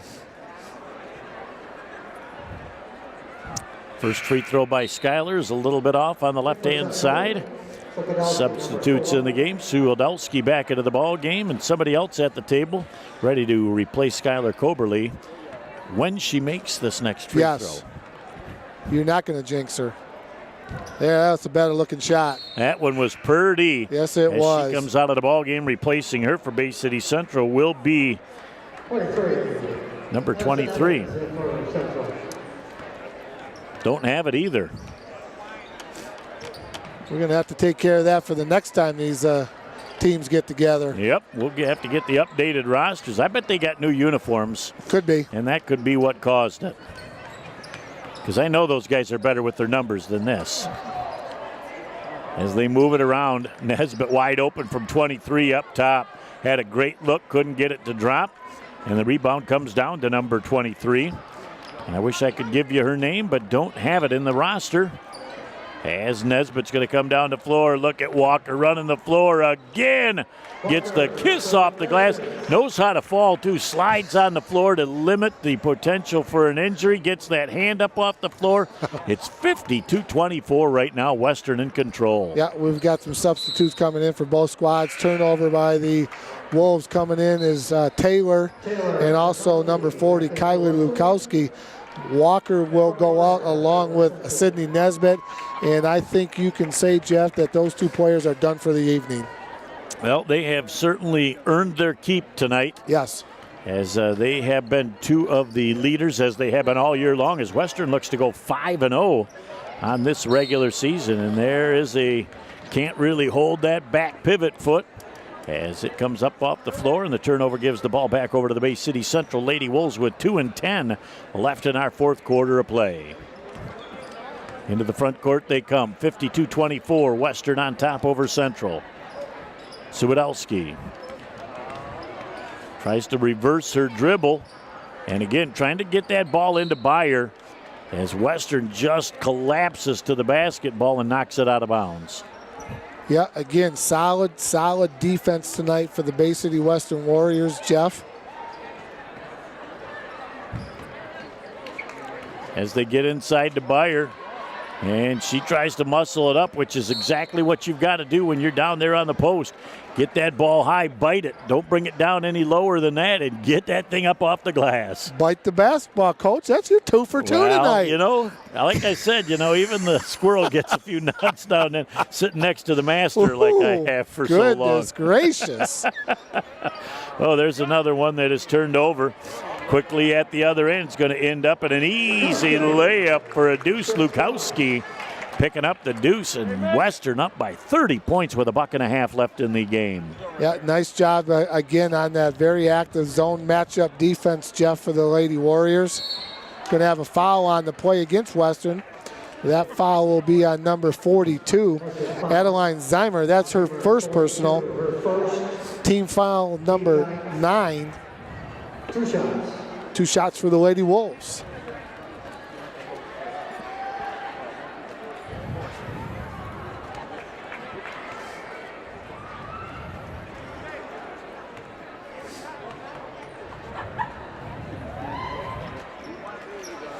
As the shots are missed, a nice block out or box out at the free throw line, preventing Bay City Central from getting to the ball. And now, as they go underneath, I think that Western is going to just be patient, and that quickly they toss one up, as they certainly can look for their offense here in the last 58 ticks of the ball game. Trying to move that ball around. They go a nice entry pass. That pass goes up, and I think they're going to get Zeimer with the foul again. Yep, that's Adeline's second, and that's team foul number 10. You know what that means? Oh, tell me, Coach. Double secret probation. Oh, I love the way that rolls off your tongue. Made famous by our good friend Dean Vernon Wormer, Faber College. The man, the myth, and the legend at Faber College. Of course, we're looking back to the days of Animal House. A true classic for the archives. Yeah, that is a peach of a movie. Second free throw attempt, bend to the knees, flick of the wrist, a little short on the delivery. As Western will get the ball back into the hands of Taylor. she'll be the floor general here for the remaining 40 ticks of the ball game. As she takes her time, looks like Western is going to slow things down a little bit. Of course, every time I say that, then they're looking to the basket to make something happen. That's why you're sitting up here, brother. Yep. Can't outthink the mastermind of the Big City Western Warriors, Timothy Walker. As we're down to 20 ticks left in the ball game, Western content to just take some time off the clock, looking for a high percentage shot. Got a little outside weave going right now. They're inside 10 seconds. So double dribble. Double dribble going the other way.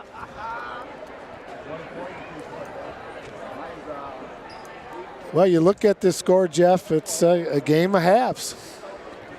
Yep, it was close in the first half. It was only a 5-point deficit for Central at the end of the first half, but Western really has put their foot on the gas here, and that's all there is. There isn't any more. The final score in our girls varsity game, the Bay City Western Warriors 54 and the Bay City Central Lady Wolves 25. We'll be back to put the wraps on this one in just a moment on Bay County TV.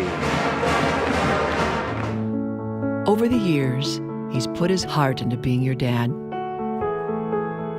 He was always there to fix things. Now that he needs help, don't lose hope. Covenant Center for the Heart is leading the way in minimally invasive heart options for inoperable or high-risk patients, with the first and most comprehensive structural heart disease program in the Great Lakes Bay region. It's extraordinary heart care, close to home. Back here on our post-game show on Bay County TV, Jeff Doan and Mike Wisdala along with you.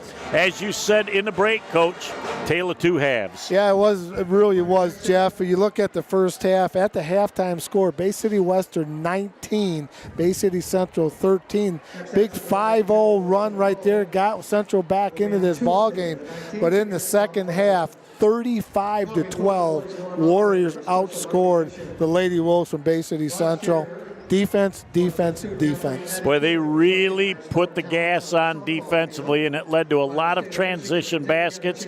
This team, don't look now, Mike, but they're 5-0 on this young season in the Saginaw Valley League. Well, you know what, Jeff? That's an impressive start. They played some good competition. Freeland is no slouch. They've had a couple Valley games. They beat Midland High. Midland High. So really, when you think about it, it was a great start for the Western Warriors. 27 RBI, 6 doubles, 1 triple, 2 home runs. Oh, they're talking about an honor given to her for softball. Yeah, that's Addison Cooley, if I'm not mistaken, yes. Jeff. The sophomore center, 5'11", did some nice things on the softball field, Jeff. We'll nice honor. Yeah. Here. We'll get exactly what that is on the next break. For Bay City Central, they just have to keep on keeping on. First half, great shot selection. They just weren't dropping. Second half, Western's pressure was really tough for them. Yeah, you know, that first half they had some good looks, and they just weren't falling, Jeff. They're doing that little high-low game there. I think when you look at the Central players, Olivia Willette, Michaela Willette had a great game. Skylar Coberly, I thought, played very, very strong. A lot of energy, did a nice job. So, but, you know, it was a big win for the Western Warriors, and they're back. They're 5-0 starting this season.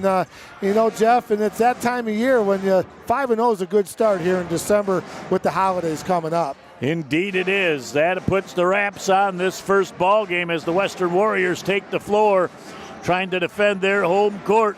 We'll be back as we prepare ourselves for the second half of the doubleheader right here on Bay County TV.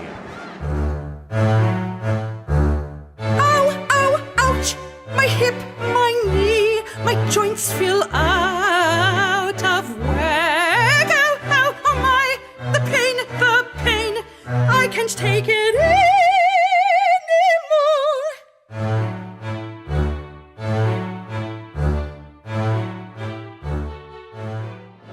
Back here with our pregame show on Bay County TV. That Western Warrior band is beautiful. They are loud in the background. Along with Mike Wisdala, I'm Jeff Doan, and the Covenant Healthcare sponsored pregame show. This should be a fun one tonight with the Bay City Central Wolves and the Western Warriors. Yeah, Jeff, we got a good crowd coming in. The band's playing really loud, bring a lot of energy into the gym. And this is going to be a very interesting basketball game for both teams here early in the season. We'll start with the Western Warriors. Scott Kieser just trying to get his feet wet with this program again, back in his second stint.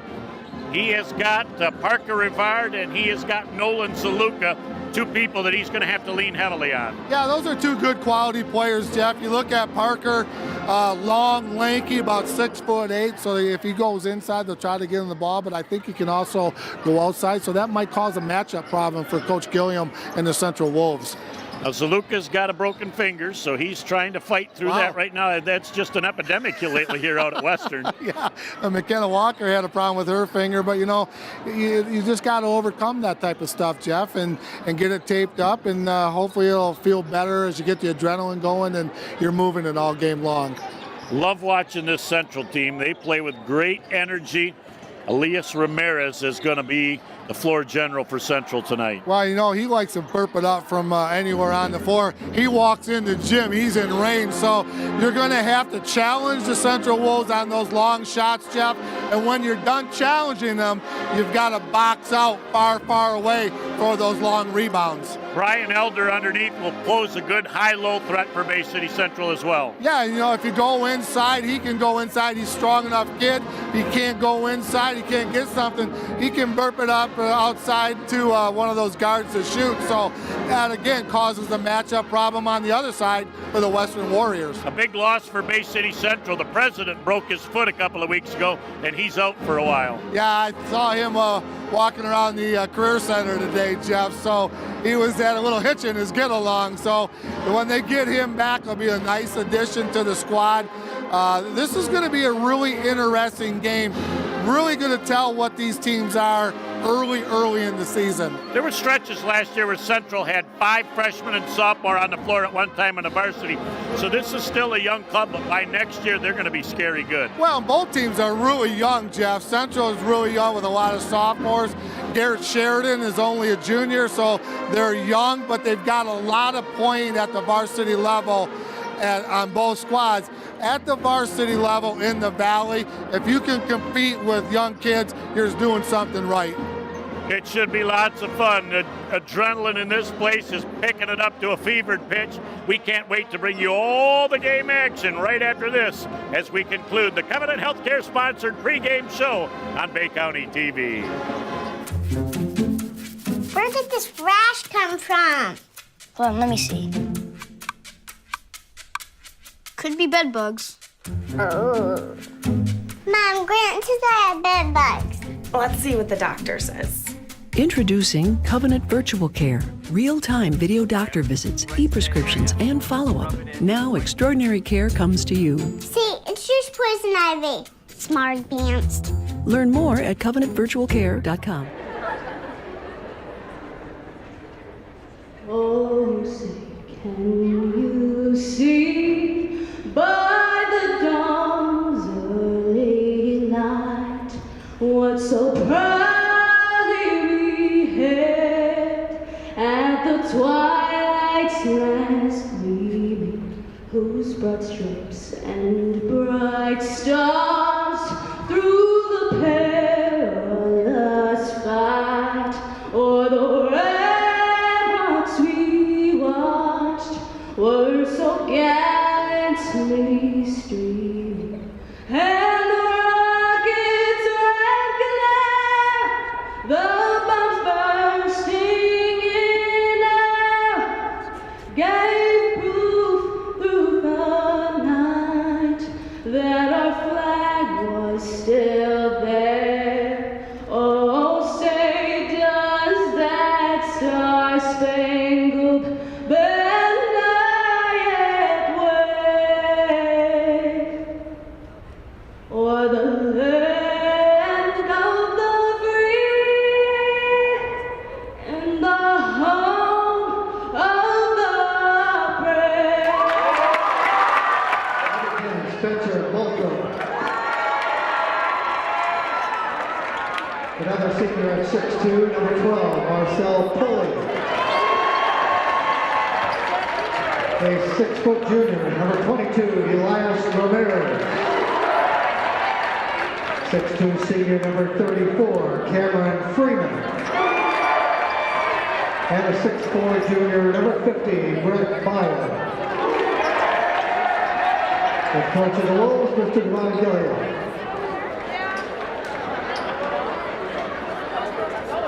And now the starting lineup for your hometown Western Warriors. A 5'10" junior, number 2, Evan Schlager. 5'11" senior, number 4, Nolan Zaluka. A senior at 6'7", number 10, Parker Rivard. 5'10" junior, number 22, Nick Dardis. And a 6'4" junior, number 50, Garrett Sheridan. And coach of the Warriors, Mr. Scott Keyser, assisted by Colin Schlachter.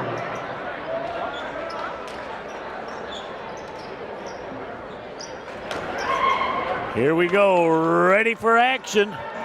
Jeff Dode and Mike Wasdala along with you. It's the second half of our doubleheader. Bay City Central Wolves traveling to the Western Warriors. Jeff Dode and Mike Wasdala along with you, and this should be fun. This is it's a good crowd, Jeff. The student section is standing up right in front of us. They will make a lot of noise, and this rivalry is something special. And looking for a great game tonight out of both squads. Boy, it's nice to see Marcel Pulley. He's a young man that got 17 points in his last game, getting another opportunity to start.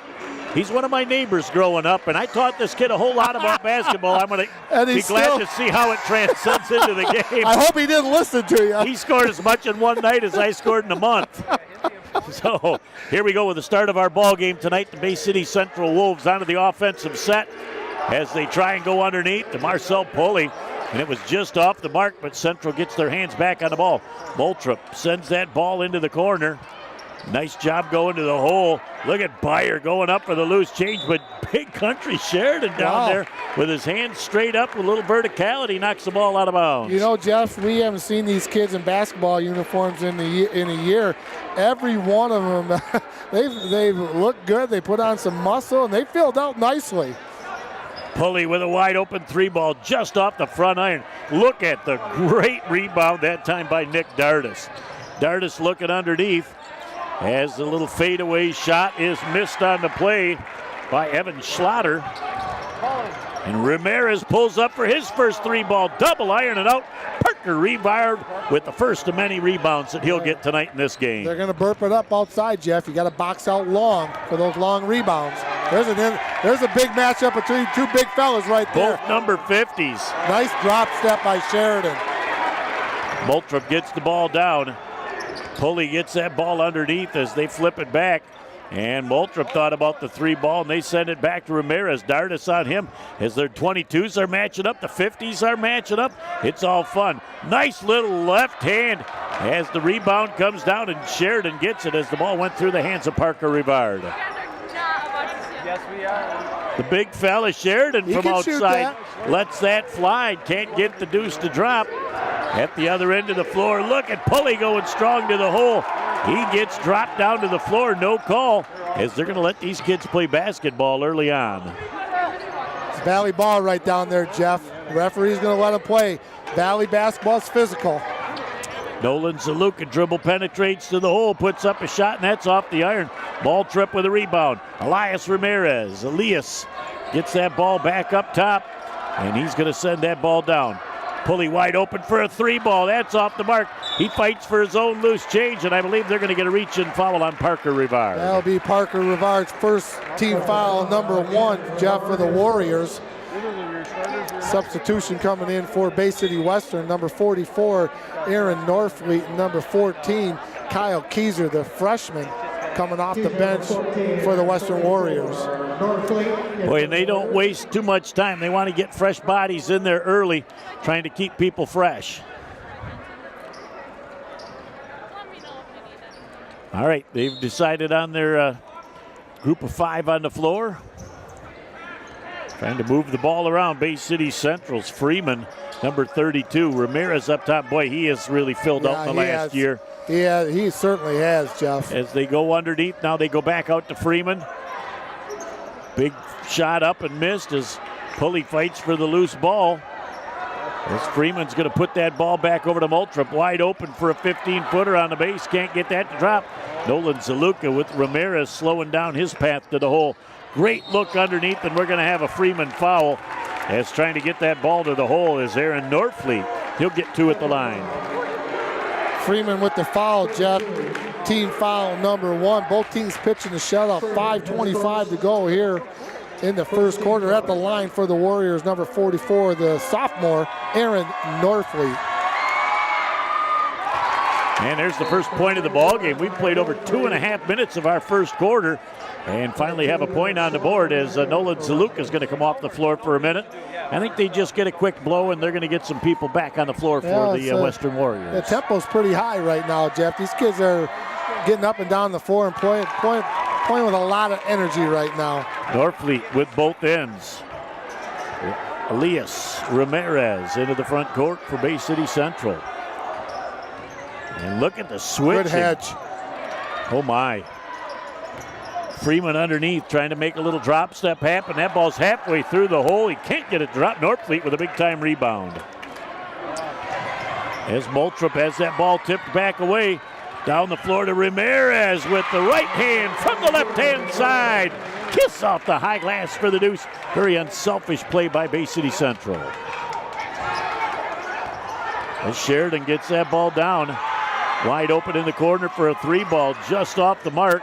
Fighting for the loose ball. Look at Pulley, gets it back to Ramirez.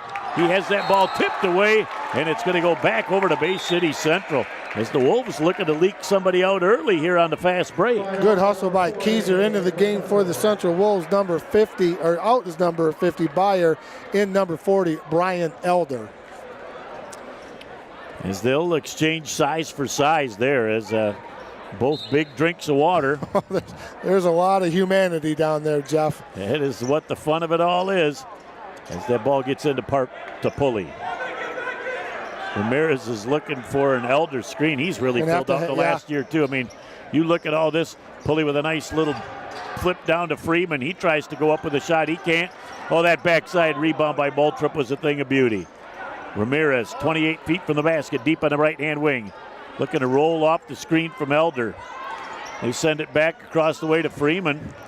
Pulley thought about the shot, and they're going to move it around. Ramirez dribble penetrates. He pulls up from 15 on the baseline, just a little bit strong. Moultrup, he's got the loose change, and a great job defensively by number 14, Kyle Keyser, to knock that ball out of bounds. Freshman getting some meaningful minutes. What the Warriors are doing, Jeff, on those high screens, the guy that's guarding the screener is hedging. What he has to do is he has to take the dribbler all the way back out towards the 10-second line. Do not let him turn and get the corner. Then get high, get back to your man with hands high. That's a thing of beauty, Coach. You had the old three-dimensional blackboard out for that one. I could picture it all. As it's 2-2 as we've played the first 4 minutes of this first quarter. Look at Elder wide open. It's a free throw. 15 and misses at Marcoux with a rebound attempt. Elder with a nice look back on the other end. And a lot of Spalding, but a little bit of body is what's going to cause the foul on the play. And it's going to put Pulley at the free throw line. That foul is on number 44, Aaron Norfleet. His first team foul number 1. No, team foul number 2 for the Warriors. Marcel Pulley, again, another one of those shooters. No place you'd rather be in at the free throw line to see if you can get your stroke going. That's a good looking shot right there. Central with their first leading this ball game, 3-2, as there's 3:42 left in our first quarter of play. Second free throw attempt as Pulley has a bend of the knees, flick of the wrist, a little bit too soft off the front. And Elder's going to get caught with a little push in the back. That's Brian's first personal team foul, number 2 against the Central Wolves, Jeff. 3:40 to go here in the first quarter. Central 3, Western 2. Nolan Zaluka back in the ball game, and look at the pressure on him from number 10, Spencer Moultrup. And Moultrup with the foul on the play, because that'll be another fun matchup tonight, too. Moultrup's going to have his hands full with Zaluka. Into the game is Freeman, out is Elder for the Central Wolves. A lot of combinations going on right now by both coaches early in the game, trying to find that right combo. Zaluka with Moultrup on him. You got a couple of hawks there going at each other. As nice. The shot is up. Nice job that time by Norfleet to get the deuce on a little soft hook from about 5 in the lane. That's what you call a little teardrop right there, Jeff. A little teardrop. Down underneath. Marcoux with a real nice, tough angle gets the ball off the glass for the deuce. Central back on top 5-4. He got a lot of playing time last year and a lot of big minutes, Jeff, for the Wolves. Freshman. Yeah. Zaluk up a little bit strong with his delivery. Here comes Ramirez down the floor. Dribble penetrate, free throw extension, a little strong off the iron. Another good look for the Central Wolves. Yeah, that's not a bad shot in the transition break right there. Pulling up from the free throw line, that's going to be an illegal screen right there. Foul on number 44, Norfleet. His second, team foul number 3 for the Western Warriors. And we got timeout on the floor. As they're going to do some more substituting freely here. As again, you mentioned, Coach, both teams really going to the substitutions early on. A lot of energy expelled early on in this game. It's hot in here too. This gym is filled up, and there's a lot of bodies in here, and it's pretty warm. As the ball will be out of bounds, Bay City Central will inbound right in front of the Western student section. That's not a fun place to be if you're wearing the purple. Oh yes. They were nice that time. They were nice. They were having a little bit of fun. The game's young. That's a good group of kids. Ramirez gets that ball back up top to number 30, Hayden Jacek. He's another sophomore that's getting some time. Played a lot on the JV team as a freshman last year. Nice to see that he'll be up and being able to contribute. He's got a nice shot. Look at Ramirez with a nice look to Freeman underneath. Can't get the shot to drop. Oh, he got a walk. Shuffled the Tootsies before the contact. Well, that was a nice look by Ramirez, dumping it off to Freeman, or excuse me, number 22. Or Freeman, you're Jeff, and from Ramirez, number 22. But shuffled the Tootsies a little bit. And sometimes when you get down there and get in the crowd, you get a little bit nervous. Your feet take a little bit of a walk. Well, when you try and do that pump fake and everything doesn't stay stable. Yep. As Nolan Zaluka flips that ball into the corner. Parker Rivard has that ball taken away. He was doubled on the baseline in a tough position down there as Moultrup comes back down the floor. Jacek tried to get that ball down to Marcoux. Marcoux goes underneath the basket. Parker Rivard says, get the weak stuff out of here. As the loose change is fought for on the floor. Love to see bodies flying for the loose ball. And it's going to be Western ball out of bounds. Student section blocked our view of the corner there, but the official read his lips. He says white. That was a nice hustle by all those young men for both teams going after that rock, Jeff. Love to see kids getting on the deck. Yes, indeed, man. When you hear the skin hitting the wood, then you know you've got yourself some hard-earned work. As Keyser tickles the twine on the trifecta. It's 7-5 right now, Western on top. Elias Ramirez got Dardis on him defensively. That's another nice matchup. They'll try and hedge off the screen. Skip pass. Jacek wide open from 19, had his toe on the line. Very confident shot by that young man. That's a nice help right there for Jacek getting that shot in. Trying to get the ball to Ramirez with a double team. Look at Moultrup at the other end. Leaks out with a kiss off the glass from the left side. Central on a little 4-0 run, up 9-7 with 35 ticks left in the first. Traveling by Dardis as he moved that pivot foot. So with 35 ticks left, Central in control of the basketball. Coming in the game for the Wolves, Jeff, number 24, Austin Williams, 6'4" junior. Central keeps going to that bench, Jeff, and they're getting the same type of players, long, lanky, athletic type, running type players for the Central Wolves and Coach Gilliam. Love the style at which both of these coaches demand high energy out of their kids. Getting up and down, and it has been fun. Solid on both ends, defensively and solid on the offensive end of the floor. Dardis trying to inch his way out. He knows he doesn't want to get too close being flat-footed because Elias will have a chance to blow by him with 10 seconds left. Watch for the hedge. Watch for the hedge. Elias with the pull-up from 21. tickles the twine with 0.5 seconds left at the end of the first quarter of play. On a little 7-0 run, Central with a 12-7 lead over Western. Back in a moment, right after this on BCTV. Oh, hey, you got one of those insurance apps too? You know how this thing works? Oh, sorry. Yeah. Ben, please. Wow, you can talk to your app? That's pretty cool. Not an app, it's my agent. In this moment, No, I'm fine, thanks. it's good to know you have a trusted, independent auto owner's insurance agent who's there when you need them. Great. Man, I gotta get one of those. Auto Owners Insurance. Plum Harris Insurance Agency in Bay City is your local independent auto owners insurance agency.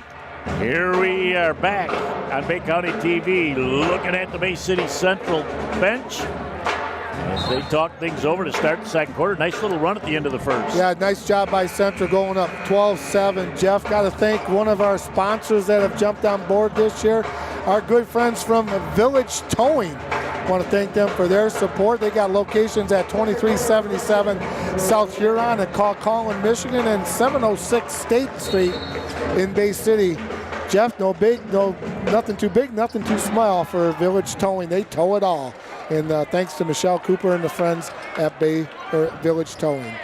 They do a great job over there, and great to have them on board with us here as Sheridan tries to go underneath the Parker Rivard. And boy, the defense was all over that, and I think they're going to get a reach-in foul by Parker Rivard, and that's number 2 on the big fella with 7:46 left in our first half of play. That's team foul number 4 for the Warriors. Jeff, you are correct. That is Parker's second personal, and team foul number 4 for the Warriors. They're down 12-7 to the Central Wolves. DeVille Washington just cruises by to say hi as he wishes he were on the floor, but as soon as that foot's all better, he'll be there. Jacek wide open for another 3 ball. He's got a 19-footer and a 20-footer for 5 early points for that young sophomore sharpshooter. That's nice to be able to get that production coming off the bench. Yeah, no doubt about that.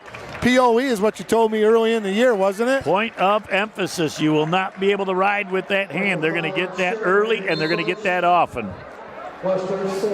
That's Brett Byer's first personal. Team foul number 4 against the Central Wolves. Out of the game is Parker Rivard with those 2 personal fouls. Dardis and Ramirez, I'll tell you, Dardis is going to have his hands full with that lightning-fast defender. I like that matchup, though. That is fun. Nolan Zaluka is going to pick up another. That's another Byer foul, Jeff. Foul, yep. He'll come out of the game. Coach Gilliam gets him out. Into the game will be Elder. Byer's a big fella, but you don't want him playing defense 22 feet from the basket. And not picking up a foul out that far either. Coach and staff will say, hey, that's okay. You got to move your feet. Can't afford to pick up a foul 22 feet out. They'll talk to him about that. He'll be back in the game. He's had a nice start. As they move that ball around, the shot is missed by Schlatter. And the ball goes out of bounds over to the Bay City Central Wolves, doubling the Western Warriors 14-7 here at 1 minute into our second quarter. High energy, Jeff. A lot of action here in this basketball game so far. Ramirez pulls up for a 3 ball. Soft touch for the shooter. He gets the trifecta to drop. And it is 16-7 right now. Western's got to settle in here offensively and get a couple of good looks on their end of the basket. Nolan Zaluka, he's looking to get free to make it happen. Nice little look under Dardis, and he short-armed the ball a little bit. They get it to Big Country on the floor before the shot. And Central's Brian Elder's going to pick up a foul. That might be his second. That's his second personal, team foul number 6 against the Wolves. But nice job by Sheridan, Jeff, with that little head fake. Getting the player up, off, and kind of jumping into him just a little bit, not to cause the offensive foul. He's going to be rewarded with 2 free throws. Nope, I don't think they're going to shoot free throws. I think it's an out of bounds. Oh, okay. Got it before he waved off the shot. Gotcha. Okay. Before he made that call. I missed it. They put that ball down on the floor because Western was taking just a little bit too much time to go. I think they were confused, thinking they needed to go to the free throw line. That's what I thought they were thinking, too. They had me confused, too, brother. Well, I watched the official make the initial call, so I knew as Schlatter puts the shot up. He called it. Bang! kiss off the glass, whatever you want to call it. It's a trifecta and a turnover for Bay City Central as they were a little confused trying to get that ball inbounded, and it goes off the foot of Ramirez and back out of bounds. Yeah, nice shot by Slaughter. It doesn't matter how it goes in, just as long as it goes in, Jeff. Looks pretty in the books. Oh, sure does. As Sheridan tries to get it going, look at Marcoux with a nice big long-armed rebound. Boy, he's got arms that are like 7-footers. Elias Ramirez can't get the shot to drop. Freeman with the loose change can't get it to drop. 2 good looks in a row for Bay City Central. Boy. Finally, the Windex out on the glass for the Western Warriors. Tough break for Bay City Central right there, Jeff. Schlatter has a nice adjustment from the first, a little bit long, gets that Central Freeman on the rebound. Ramirez thought about the 24-footer. And that's his range, brother. He's inside the gym. He's in range. Jacek has got 5 in the ball game in his limited time. Has a nice job by Ramirez. Says, let's reset the show. Dardis on him. And we're going to have a Dardis foul as he reached in late. And again, just because that whistle's a split second late doesn't mean it's not the right call. Team foul number 5. Team foul number 6, excuse me. So you're going to see this from our officials. Yeah. They're going to have the thumb and the baby finger flipping back and forth saying, yep, this is what we got. Next one shooting free throws. There we go, down to the baseline. You see the old hook 'em horn sign going out there. Nick's first personal for the Bay City Western Warriors. Back in the game, Malthrop for the Central Wolves. Spencer Malthrop says, I'm going to direct a little traffic, moves Freeman out. Marcoux up top. He thought about burping it up. Ramirez has Dardis all over him. Boy, he's trying to shake and bake him out. Freeman wide open for the 3 ball. Puts it up a little bit too strong. Nolan Zaluka with the rebound for Western. Trying to come down the floor with a little 8-footer on the baseline. A little bit strong by Keyser. Ramirez looking underneath. Has to get that ball back out. Ramirez is going to reset the offense. Central's going to take a 30 timeout. Devon Gilliam wants it. We'll take a break and be back right after this on Bay County TV. Sports give so many opportunities to kids. It gives them an opportunity to see where they fit within a team, persevere, understanding how to work with different personalities. Those are the lessons that will make you a successful adult. As a mom, you have to have an understanding of what concussions are. Concussions are things that are treatable. If we take care of athletes, they will be able to develop and have a long, happy, healthy life. Back here on Bay County TV, Jeff Doan and Mike Wasdala along with you, Jared and Natalie Doan on the cameras, and Nick Page producing and directing our program as the ball is inbounded. Spencer Malthrop gets the ball in the corner to Ramirez. That's off the iron. Look at Marcoux, though. The big fella's just got a huge wingspan. Freeman thought about the 3 ball. They get that ball. Look at Marcoux. Had a step inside. Little hesitation. Kiss off the glass for the deuce. Nice poise by the young man. Well, that was a nice entry pass into the post, Jeff. And he went up strong and laid a kiss right off the glass. That was nice. Ramirez got a little bit too much hand in on that ball. When you've got somebody trapped like that and you keep those arms right straight up in the air and there's no place he can go with that pass, you could get a 5-second call real quick, but you get a little bit grabby and you're going to get the foul. Well, you know, it's just kind of natural instinct when you're out there just kind of go grab after the basketball. But you're right, hand straight up, verticality, and then let the offensive player bring the foul to you. At the free throw line is Norfleet. Good-looking player, Aaron Norfleet, 6'4" sophomore, Jeff. Good-looking player for the Bay City Central Warriors. Bay City Western Warriors, excuse me. Easy for you to say. Yeah, I know it. What am I thinking? He's got 4 for 4 at the free throw line with a pretty stroke. I like him. Malthrop going to walk that ball up the floor for Bay City Central. Up 6 with 4:15 left in our first half of play. Freeman with a screen. Dardis with a switch. Marco gets the ball to Jacek. They're trying to go underneath, force that ball to Freeman. Not a well-advised pass. Dardis at the other end has that ball taken away. Marcel Pulley brings it into the front court. He's going to take it strong to the hole, and he is out of control, and they are going to call the turnover Because he had the right idea, but the lane really closed quickly on him. Back into the game for the Warriors, number 50, Big Country Garrett Sheridan. Also in for the Wolves, number 24. That is Austin Williams, a 6'4" junior. Sheridan also a junior for the Warriors, yes. Jeff. As they go free throw extension to Sheridan, he has just doubled quickly. Jacek has that ball flipped off.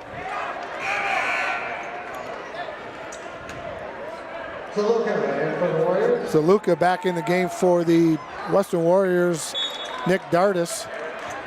As the officials got together, that ball was last touched by Western. Nice job of officiating, and they make the right call. Central back with their hands on the ball. 18-12, 3:40 to go here in period number 2. Boy, neither one of these teams really lighting it up offensively yet. I look for a rotation. I think Pulley's going to get a 3-ball, and he's going to drain it. Jacek says, I got a nice little 3-ball here. Pulley with the tip, can't get it to drop, and fight for the loose ball, and it's going to go back over to Western, but I like the way that Central's really getting after it and attacking the offensive glass. And Jacek with a good look. Back over to the Western Warriors, number 4, Nolan Zaluka. He'll call out the play. Little switch in defense right now. 2-3 matchup zone for the Bay City Central Wolves. As they go underneath, Big Country has to ship that ball back. Wide open for a 3-ball. Looked good. Look at nice box Maltrop. out. Spencer does a nice job finding the loose change. Jacek wide open and confident, halfway down. Pulley with the putback, can't get it to drop. And the rebound comes down to Northleaf. Well, this is fun, brother. This is fun. This is both teams getting good quality looks, just not being able to finish with it. And that is Schlatter not being able to make it happen, but a nice rebound as they'll get another look. Zaluka can't get the 3-ball to drop. Here comes Maltrop down the floor on the controlled break for Central. Marcoux with a great block out for Central on that shot from Western, Jeff. That ball almost hit the floor. When you box out and the ball hits the floor, that means you're doing a great job. There's a bunch of subs ready to come in. Nice look underneath as the shot was up and missed by Austin Williams. And Western with their hands back on the ball. Boy, defense really winning out over offense here in the first half. As they slide around. Big Country gets his hands on the ball. They go back up. Nolan Zaluka is going to reset the offense. He says, just slow down. Calm down, folks, and let's run an offense here. Scott Kieser is going to have a 30-second timeout. We'll take a break and be back in 30 as Central is on top 18-12 right here on Bay County TV. AAA Transport and Limousine is the Great Lakes Bay region's most reliable and requested service. We provide many types of transportation services, from non-emergency medical, wheelchair accessible, school transport services, and shuttle services. Our company strives to provide exceptional service to our customers. Our services are tailored to each person or company's specific needs. For the last 10 years, we have pushed the mark higher and higher to give the best service possible. Rest assured that you are in safe hands when you ride with AAA Transport and Limousine. As we look at the Bay City Central Wolves, Devon Gilliam. I tell you what, he's got to be exhausted at the end of the game. He demands a lot out of his players, but he leads by example. He exudes a lot of effort and energy on that sidelines. Fun to watch. I talked to him before the game. I said, I think you could still play, brother. Oh, he can. I've watched him play. Oh, man defense. Isn't that amazing? Yeah, you called it.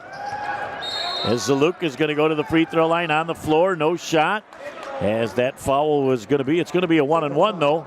As it's going to go, the penalty or foul is going to be on Pulley. Scott Kieser calls that timeout just earlier, Jeff. He didn't like the way things were going against his 2-3. Devon Gilliam says, you know what, I'm going to get out of the 2-3, go back to the man-to-man. Good coaching by both coaches. As the first half of the 1-and-1 is missed, no chance for the second. Shot up top, number 42, Ooh. Marcus Marcoux with the deuce. And Ramirez is going to pick up a foul, and he's like, man, I was just standing there defensively, and I believe that's number 2 on him. That is Ramirez's second personal foul. Maltrop got the scorer's table. he will be coming into the basketball game. He'll go in for Ramirez. Good coaching right there by Gilliam. Coming out for Western, Nolan Zaluka. In number 2, Evan Schlatter. Parker Rivard back into the game also for the Western Warriors. Dardis at the free throw line to shoot the 1-and-1. Well, he doesn't take much time, one dribble, and he lets it fly. And again, it's one and done for Western, as they haven't been able to do themselves any favors here in the first half at the free throw line. Here is Pulley, 22 feet for the basket. That ball stripped away by number 24 defensively. Trey Miller just into the game as well for the Western Warriors. And here comes Ramirez quickly back into the game for the Bay City Central Wolves. He had a short conversation on the bench with the coaches. They just said, hey, play hard but be smart. You got 2. We got a buck right. 13 left in the first half. Don't pick up number 3. That's exactly what was said, Coach. Maybe the paraphrased version, but yes. Jacek wide open for the 3 ball, and that comes up short. Really never got the feet squared up on that shot. Dardis down the floor. Schlatter gets that ball back wide open. Is number fouled. 24 on the shot. Trey Miller's going to go to the free throw line, and Bay City Central Wolves, the last 3 trips down the floor, have fouled the Western Warriors and put them back at the line. They're going to shoot 3 this time, though, so it won't be the front end to any 1-and-1s. Trey Miller at the line for 2. Trey takes his time. 3 dribbles, flips it up. The first one is good. Oh, somebody trying to get on the all-hair team here for the Western Warriors.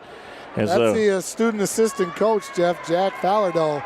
Jack's a good kid. I remember him when I was coaching out here with Coach Snover. He is a Western Warrior through and through. Do anything for the Warriors. Good kid. Well, that is. Got a good set of hair, too. Yeah, he's a finalist for the all-hair team. Look at that, 3 straight free throws. And we're going to have a lane violation call off the 3rd free throw, as he only gets credit for 2 at the line. And it's 21-14 with 56.2 ticks left in the first half. See if West Central goes for a little bit 2 for 1. Get one up. Jeff, get another one next time down the floor. They're going to take their time. Pulley gets that ball over to Ramirez. Back to Pulley on the right-hand wing. Jacek, boy, they're really looking to pound that ball into Freeman or Marcoux underneath, but they want to be patient. Clock is on their side right now. Dardis with a little token pressure. Ramirez gets that ball back up top to Pulley. Freeman wide open from 8, and he puts it up. Parker Rivard with the rebound, and he traveled when he came down. Scott Keyser says the only reason he traveled is I think he got pushed. I think that might be a legitimate complaint, but we from up here it looked like he did, Jeff. So we got a little different angle than the Stripes do down there. Those fellas in the Stripes do. You're absolutely right. 20 ticks left. Ramirez says I think at this point, unless we get a layup, we're going to take the last shot of the half.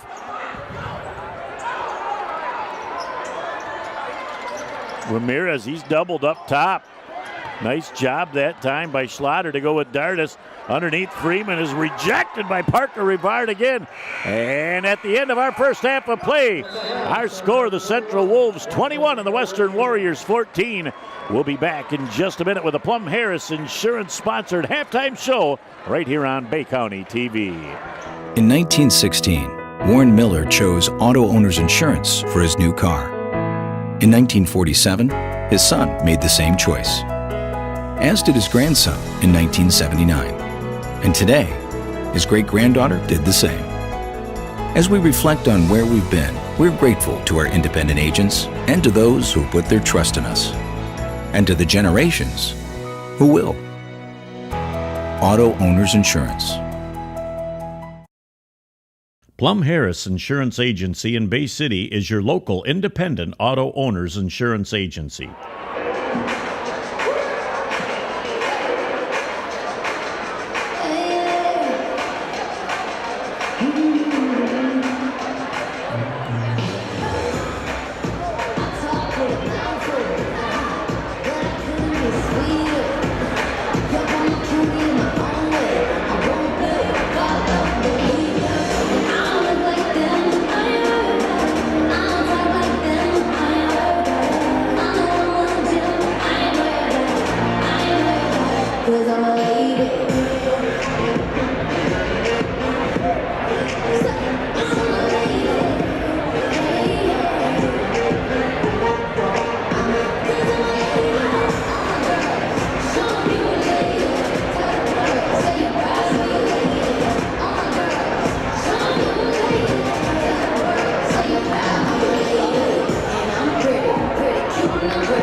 Good evening and welcome back to our Plum Harris Insurance-sponsored halftime show here on Bay County TV. Jeff Doan and Mike Wasdala. Pleased to have Judy Cox, the principal out here at Western. Welcome. Thank you.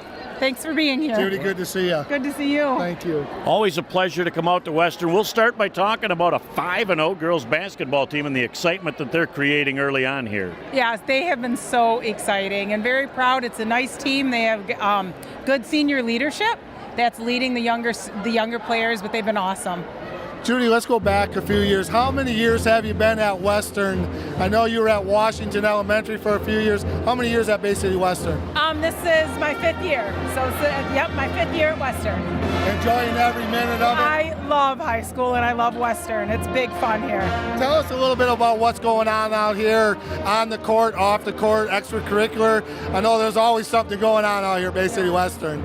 We're very fortunate that we have something for everybody, from robotics to you saw our pom, our dance, you can hear the band, science Olympiad, swimming, and that's the coolest thing about high school in Western and Bay City Public Schools. There's something for every kid to get involved in. In your 5 years, you've seen a lot of change out here, but the only thing constant is the passion that the kids have, and to make it a joy, I'm sure, to come to work every day. Yeah, it truly is. We have a saying at the end of our announcements to stay brave, bold, and true, and that really defines the character of our students. One thing I got to ask you, is there a bet this year with Mr. Marciniak on this game? Last time he had to come out and sing the Western song. Is there any bet for entertainment purposes only this time right now? Mr. Marciniak's afraid to bet me anymore. I'll admit it. He's afraid of the Warriors now. All right. Well, we'll have him on over at Central. We'll ask him the same question. Perfect. Let me know what he says. I will. All right. Well, continued success out here. I wish we had more time, but the halftime is coming to a close, but always a pleasure to have you on. Thank you. Thanks, Judy. Have a good holiday. Yes, you too. We'll be back in just a minute with all the action in the second half, right after this on Bay County TV. I thought I'd lost my business in that fire, but my agent was there before the flames were out. He said, together, we're going to rebuild. We've got 25 employees who depended on it, and that's all that mattered to me. My independent agent and auto owners made sure we didn't skip a beat. I mean, we didn't miss a single payroll. Incredible.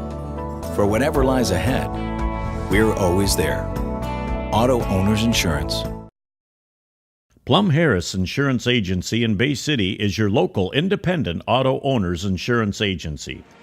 All right, back and ready for our second half here on Bay County TV. Jeff Doan and Mike Wasdala along with you as the band plays the Western fight song in the background. What a great place this is for high school basketball as that band is playing loud. But the first half, a lot of good shots, Mike, just not a lot of shots dropping. Yeah, a lot of shots not dropping, Jeff, for the Bay City Western Warriors. But, they hung around. They're only down 7 with a good quality shots that they missed. Good defensive battle. A lot of good things happening on both squads. All right, the first possession of the second half will go to the Bay City Central Wolves, as Ramirez will be the floor general starting out the third quarter for Central. What do we got here? Did somebody force somebody out of bounds? I don't know. That's what I thought I heard him say, Jeff. Not sure. Didn't see a good signal. Wasn't no foul. It was just kind of like a turnover. Not sure what happened. Don't know. I wish I had a good answer for what just transpired. As Dardis and Ramirez, they're going to each be seeing 22s in their sleep tonight, as those two kids are both high energy. Sheridan up top with Byer. Boy, there's a couple of big bodies banging. And look at the bounce back and forth. Dardis wide open for a 3-ball. Tickles the twine from the top of the key. Nice little rotation. Got the loose change up to Dardis, and he didn't have any problem burping it up. Nice job by Nick sitting on it, Jeff. When Nick gets hot, he's a streaky shooter. Like to see him make those threes. That's going to give that young man a lot of confidence. As they try and get that ball back down underneath, Maltrip thought about it. And Dardis is going to have his hands on the ball. 1-on-2 as he's going to go to the hole, and they say no shot. He traveled. He jumped, stepped, and he didn't come down with both feet together. And if you don't come down with both feet together, you got yourself a turnover. Well, and that's what the referee's saying to the Western coaching staff. He was pointing with both index fingers down, Jeff, and saying he did not come with the double jump stop. He was a great basketball player at Buena Vista, and he went on to play Division II basketball in North Carolina. He's a very good up-and-coming young official. Good. As Moultrup gets that ball back up, Ramirez going to burp it up from 24. Can't get the shot to drop. And look at Sheridan cleaning the glass. Got the Windex out, and he said, this one's mine. That's a big body going after that basketball, Jeff. He takes up a lot of space. Dardis on the baseline. He got double-teamed. Sheridan with another 3-ball. Can't get it to drop. He fights for the loose change. And we're going to have a loose ball going back over to Western. There was a slight push going on there, but it was so close to the referee on the baseline, he really couldn't tell what was going on. So, but, there's... Sometimes you're just a little bit too close to the action. And with 3 people out there, it's still tough to see what's going on when you got 10 bodies banging and flying. Back underneath the Sheridan against Beyer. We're going to have a foul down on the floor. It's going to be a hand check, I think.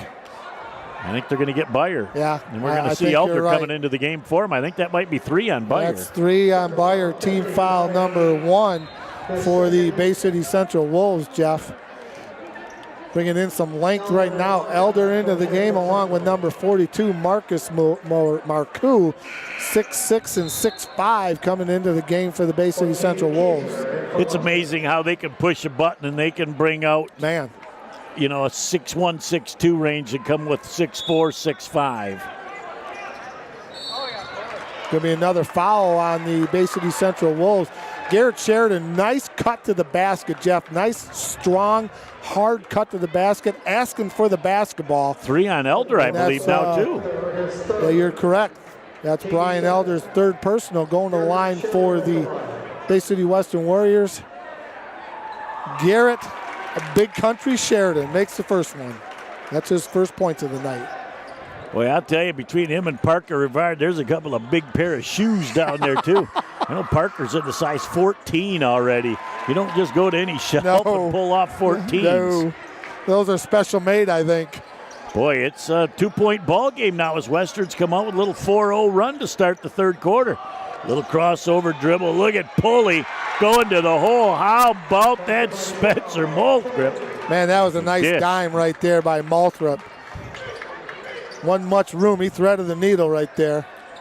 As they go down, a nice job by Elder to keep his verticality defensively. The ball goes off Central, and we'll go back over to the Western Warriors right in front of Coach Scott Keyser. With Elder's getting those 3 fouls right there, Jeff. You got to remember that and get it into he's guarding and try to pick up that 4th personal. Well, Pulley got his hand on that ball, but it'll go back to Dardis as they go underneath the Sheridan. And that is a tremendous job defensively by Elder with the help defense. Moultrup wide open for a 3-ball. Can't get it. Pulley with the rebound and the putback. He went over the top of the back of the Western player, but didn't make contact, and was able to get the rebound and the putback. He's got a couple of quick deuces here in the 3rd. Again, those long arms. Nice job by Nick Dardis. Nick Dardis came all the way outside the 3-point line. Jeff saw that free throw, got it, went up in the air, and he's going to be rewarded shooting 2. Elder's got his 4th foul just now. That's a big one. Ramirez, his 3rd. Team 3rd. That was on Ramirez. That's his 3rd, Jeff. Oh, my. So you got Ramirez, Elder, and Brett Beyer all with 3 fouls, and we're at 5:18 in the 3rd quarter. Bay City Central 25, Bay City Western 20. Parker Rivard out, in for the Warriors, number 44, the sophomore, Aaron Norfleet. He's had a nice first half. Yes, very nice touch at the free throw line. Yep. So boy, they're pretty confident Dardis is going to get this. 3 defenders for Western back. Dardis lets it fly and gets both ends at the free throw line. Dardis is going to come out of the game. Nolan Zaluka, number 4, back in for the Western Warriors here. We've played almost 3 minutes of the 3rd, and it's 25-21. Bay City Central by 4. Boy, this one is tight like we expected. Yeah, nothing You know, that lead at half, it was 21-14, Jeff. And you know, coming out in those first 2 minutes of the second half, you just don't want to try to get it all back at once. Well, they got a correctable error here, and that foul on the other end, they're going to give to Elder and not Ramirez. So that's 4 on him and only 2 on Ramirez. Gotcha. I'm going to make that change. As into the front court, Ramirez says he can breathe a little easier with only 2. Got to travel. Good call. It's a good call. As both of these teams are just shuffling the tootsies a little bit too much. Parker Rivard coming back into the ball game. He's going to come in for Big Country, Sheridan. Another fouls on Elder, number 40, his 4th. Not 22, he still has 2. Nice conversation going on across the floor between the referee and Coach Keyser. You know, it's always nice to be able to talk to those guys, Jeff, and have them explain. You know, they got a tough job, and coaches respect that, and we got a tough job too, and so it's always nice to be able to chew the fat with them. As they had the shot go up from Slatter, couldn't get it to drop. So Luca back to Norfleet. Norfleet with a little teardrop from about 4 in the lane. Norfleet's got 8 points unofficially, Jeff. It's a 2-point ball game again. Moultrup trying to dribble penetrate. As they move the ball around, 3-pointer by number 42, Marcus Marcoux tackles the twine, and it's a Central lead of 5. Well, I'll tell you what, it's nice to be able to step up when you're 6'6" and drain the 3. Gotta love it. That is indeed a thing of beauty when you've got about 7 or 8 guys on your team that can drain the trifecta. Answer at the other end as Pulley gets the rebound down. Ramirez in transition. As back at the other end, we're going to have Moultrup with a reach, and he was going to get ready to give up an easy 2. You know, that was a good foul by Moultrup. We're not sure if that's going to be intentional. I don't think it will be, Jeff, but that's a good foul. We'll see what the referee calls. They do call it intentional. Foul on 10, Moultrup, his 2nd. It's also an intentional foul. So they're going to shoot 2 and get possession. And that possession, of course, is going to go at the point of interruption, which will be just in the backcourt about 8 or 10 feet.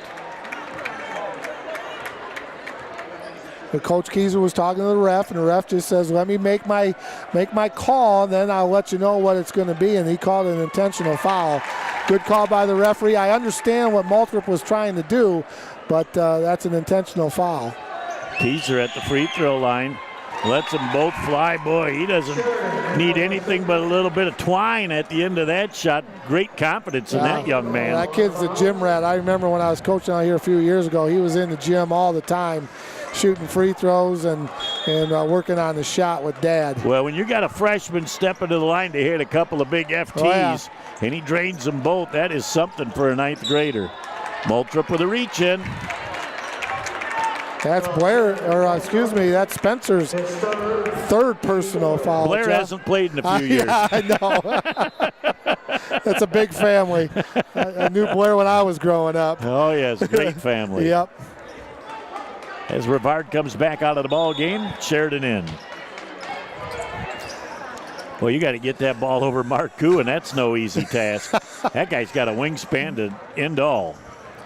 Nolan Zaluka with a little fadeaway, uses the glass, can't get it to drop. Look at Marcoux. He gets the ball to Ramirez. Ramirez wants to dribble, penetrate, sends that thing over, Pulley wide open for a 3-ball, can't get it to drop. That's a great look, though, for Bay City Central. Pulley squared up. Yeah, it was a great look. That's their game, Jeff. Transition offense. Sheridan with a big rebound for the... Zaluka with an offensive foul. Use that off arm. And Mr. Washington was all over that. Team foul number 1 here in the second half for the Warriors, Jeff. With 3:33 left in the third. I think we're going to have a timeout on the floor, Central. And they're going to take a full. We'll take a break and be back right after this on Bay County TV. Where did this rash come from? Hold on, let me see. Could be bed bugs. Oh. Mom, Grant says I have bed bugs. Let's see what the doctor says. Introducing Covenant Virtual Care. Real-time video doctor visits, e-prescriptions, and follow-up. Now extraordinary care comes to you. See, it's just poison ivy. Smart advanced. Learn more at covenantvirtualcare.com. Back here on Bay County TV, Jeff Doan and Mike Wasdala, along with you, Jared and Natalie Doan on the cameras, Nick Page producing and directing. Let's thank a few of our great sponsors, All right, Mike. Jeff, let's thank again Village Towing. They have 2 locations, 2377 Huron Road and 706 8th Street. No car or truck's too big, too small. They do it all. They also do oil changes and car repair. So thanks to Michelle Cooper and the gang at Village Towing for helping us out this winter basketball season. Also jumped on board for the football season. Yes, indeed. Shirts, mugs, and more, our official apparel sponsor. And we couldn't thank them enough. And we'll get to some more in a few minutes as Central with their hands on the ball and a 3-point lead with 3:25 and counting left in the third. Boy, double team right away, and then they back off. They go back underneath. What a great look to Marcoux. Ramirez got the defense looking his way. Nice little skip pass across the paint. So Lucas Strong to the hole, gets the answer at the other end with a nice left hand off the high glass. Nice taking it to the hole, Jeff. Chin on the rim, don't drop the chin. Jacek got another good look, but I'll tell you what, wow. Boy, Marcoux, you can't tough. put the ball down on the floor because the little guys, the little gnats are going to take that thing away. You got to bite the ball and get it back up in the air. Us little guys loved it when you put the ball on the floor Oh, yes. when you're 6'6". Got to travel. As the Bay City Central Wolves will get their hands back on the ball, up 3 with 2:42 left. Boy, a lot of turnovers by both teams in this game. And good defense right there, Jeff. Good solid defense, good hands above the waist, talking, communicating, good feet. Both teams well coached. Here comes Ramirez into the front court. He's going to get that ball off to Pulley. Back up top to Jacek. Ramirez to Freeman. They're trying to get that ball to Marcoux, and Big Country's just bodying up on him. Ramirez from 18 can't get the shot to drop. Fighting for the loose ball. Dardis gets that ball underneath with a nice look and not being able to finish. And then we are going to have a foul on Norfleet on the loose ball. That's going to be Aaron Norfleet's third personal foul.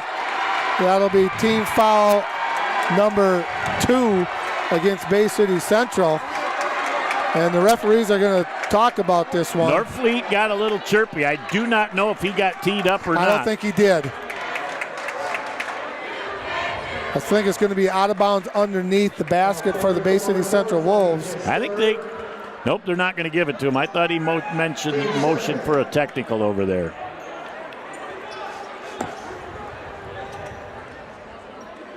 They will hash it out over there on the far sideline. Referee will talk to Coach Scott Keyser.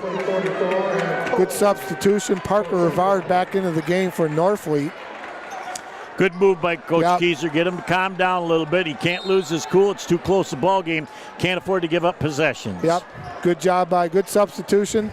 Calm him down. We're all right. We'll get you right back into the ball game. I think Ramirez is going to get a good shot here. I think that they're going to look to get him a shot out of the offense.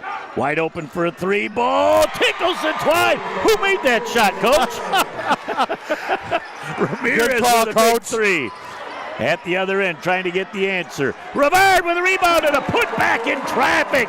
Man-sized rebound and putback as he makes his presence felt under the glass as well.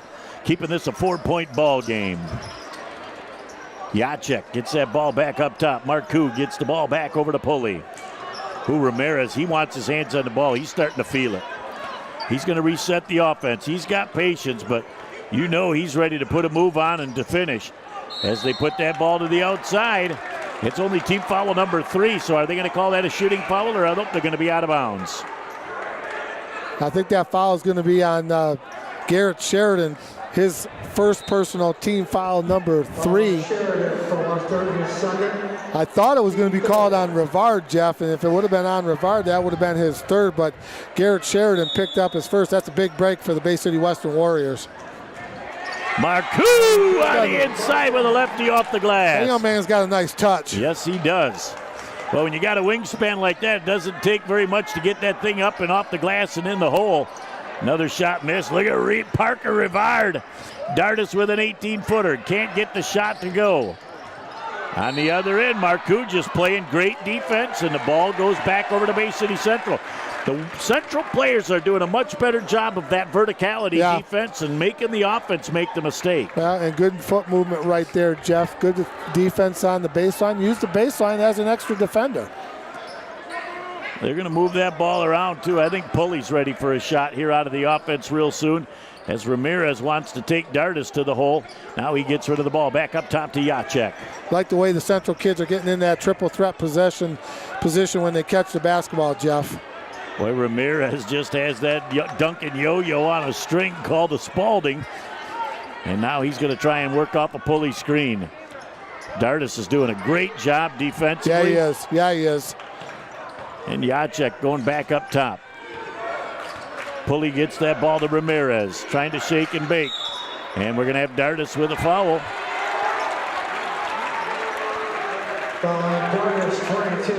They're going to give him 2 shots. That's Nick's second personal team foul, number 4 for the Warriors at the line. Just 16.7 ticks to go. Ramirez is going to shoot 2. Bay City Central 39, the Warriors 35, Warriors 29. Taking his time at the free throw line, halfway down and we've seen back a lot out. of those tonight. Girls had a lot of those too. I think that ball's got too much air in it. Yep, that's good. That's enough? Just enough. You like it like that? That adjustment on the second shot makes a little difference. I've seen you shoot there, brother. I like using that expensive piece of glass. You use it well. 36-29, Central up by 7 here in the last 10 seconds of the third. And dribbling the ball out of bounds. If he had just looked up and seen Ramirez, Freeman would have had an easy deuce to give to Ramirez. But dribbled that ball out of bounds, and Western will have the last opportunity here in the third with 7.4 ticks left. Dardis going strong to the hole. Good take.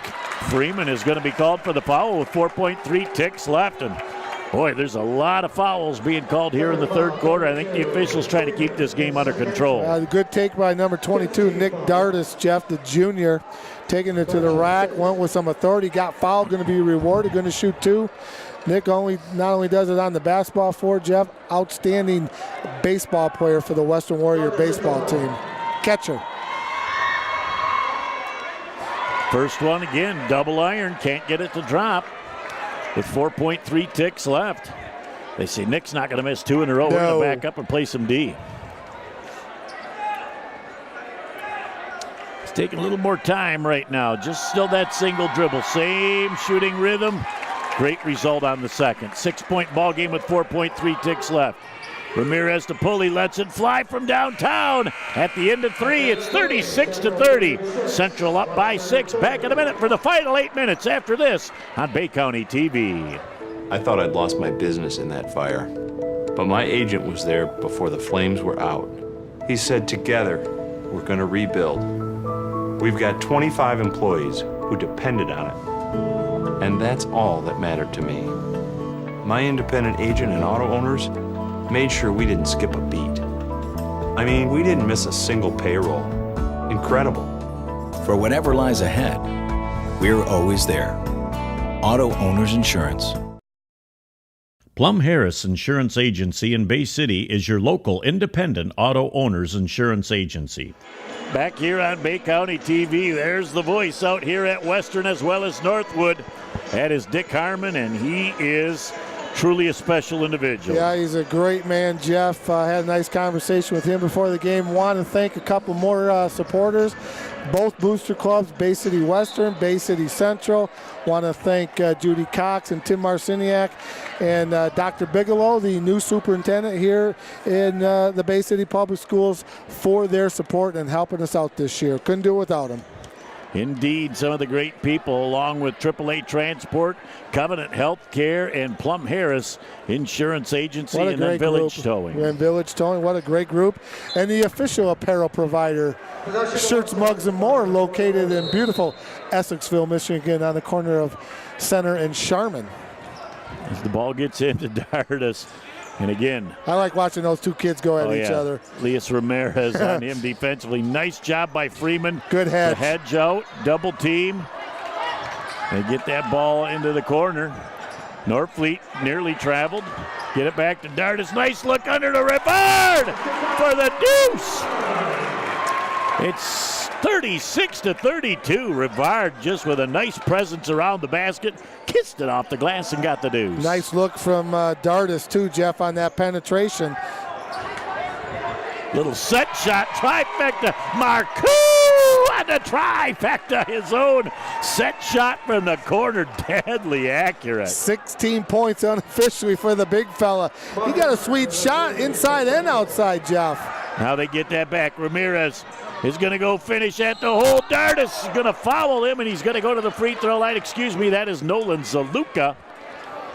And Ramirez will go to the line for two. Western's got to be careful here. Down 7 with 2 free throws for Central. They got to stay in this ball game here. They got to keep it single digits. Boy, nice surprise for Coach Gilliam with Marcoux shooting the 3-pointers from outside. Young man's got a great touch from out there. You unofficially got him with what, 17? 16. Woo. It's not a bad stretch. That's a good night's work. You look at those long arms, too, and it's, you know, Pulley's got the long arms, too. So you've got people with the wingspan. If you're 6'4" and it's a 6'7" wingspan, that's a whole lot of space out there. Well, remember, Marcoux didn't start either, Jeff. He came off the bench. He's got 16 points unofficially, and Ramirez makes his second free throw. 41-32, Central up. This is the possession of the game for Bay City Western right now. They need a bucket.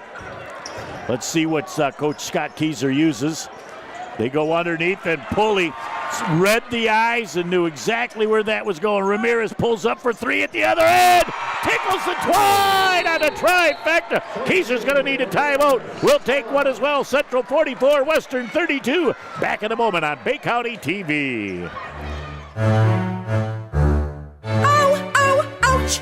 My hip, my knee, my joints feel out of whack. Ow, ow, oh my!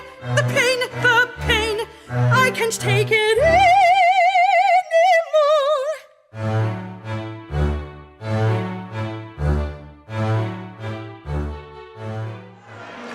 Back here on Bay County TV, Jeff Doan and Mike Wisdala. How about the last 60 seconds? A little 8-0 run for Central. Wow, big 8-0 run, like you said, Jeff, for the Central Wolves, making it 44-32. Ramirez doing a nice job, and you got 16 unofficially for Marcus Marcoux for the Central. Coming off the bench, chipping in with 16 points. Coach Gilliam's got to be happy with that young man's performance. Well, you know, Coach Gilliam just keeps pushing buttons till he finds out who the hot hand of the night is, and he's got a lot of options on that bench. Well, that's a sophomore too, Jeff, getting some significant playing time in a big rivalry game. 2-3 zone for the Central Wolves. They go back out of the timeout into the matchup zone. It's trying to go underneath to Sheridan, and that is knocked out of bounds. Last touch by Freeman. That'll go back over to Western. That's a big break for Western. They could have ill afforded a turnover there. It was a good look right there, Jeff. Just a little bit too low, a little bit too strong, but Sheridan was open, doing a nice job getting free and posting up on the block tonight. Boy, look at the nice job by Moultrup coming out. As Nolan Zaluka has really struggled to find his spot on the floor tonight, as Central is very aware of his offensive prowess. Now he gets a good look from 3. Well, they need he that. says it's time to make the Nolan Zaluka show start. Tickles the twine on the try. Ooh, that was a nice looking shot nice right there. Skip Good pass, too. Yeah, good rotation, good penetration, skip pass. That was a pretty looking J by Nolan Zaluka. 9-point lead now for Central. There's another set shot, and that's off the mark. Fight for the loose ball. Zaluka at both ends makes it happen. He's pushing down the floor. He's going strong to the hole. And we're going to have a foul that'll send Zaluka to the line.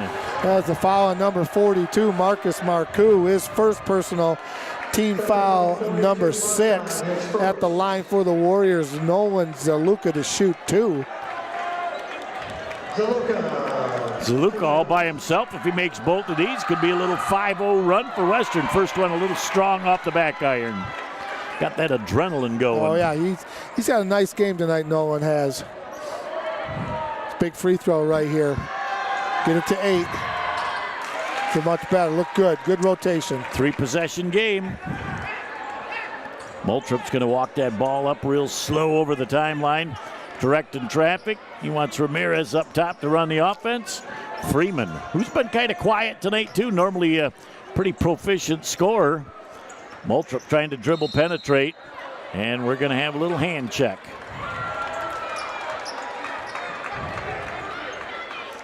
Yep, that's the signal. Can't ride with the hand. Schlatter picks up his first. Moultrop to inbound the ball for Bay City Central. 5:26 left in the ball game. Central with the offense, up by 8. Ramirez with his hands on the ball.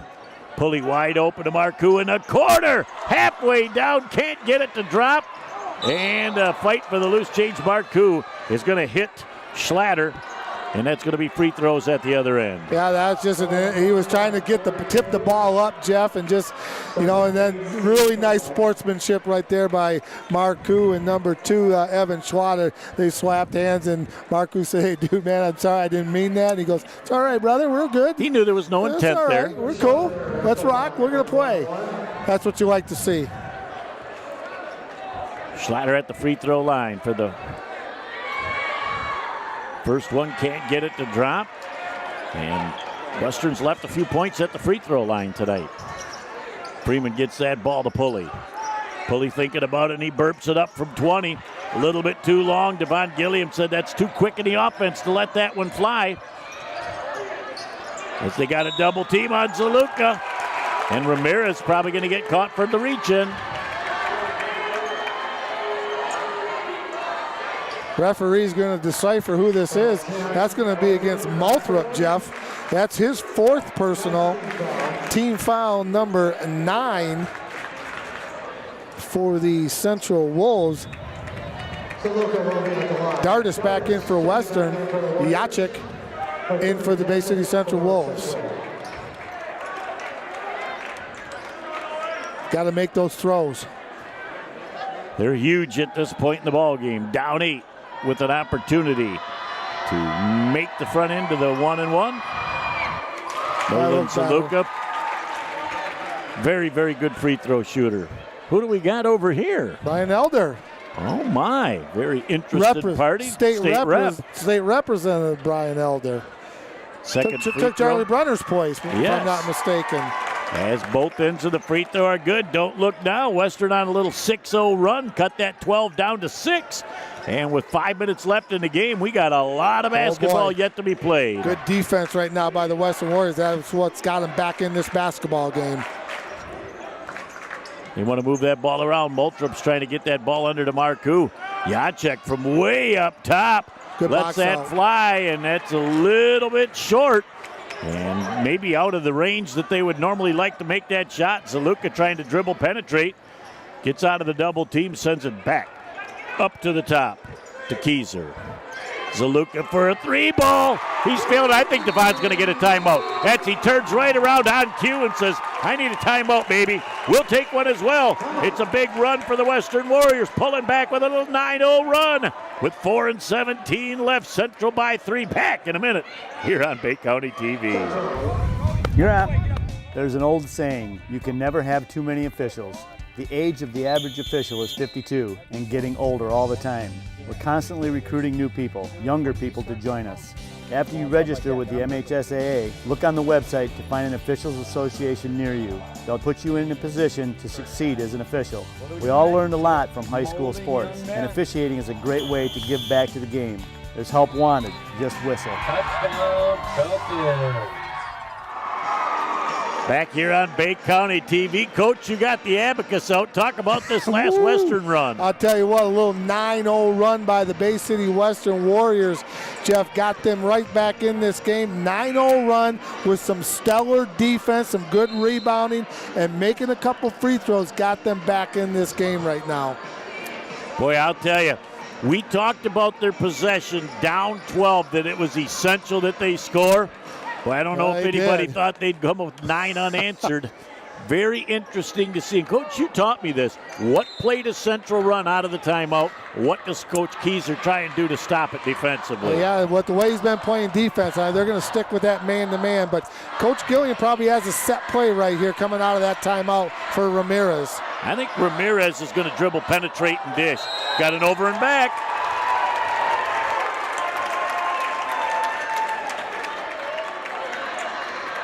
I'm not quite sure if that was tipped or not. The referee saying no, it was not. Big defensive stand right here for the Bay City Central Wolves. Boy, Maltrop thought right away. He said that thing was tipped, and there was Dardis got away with a shuffle of the Tootsies.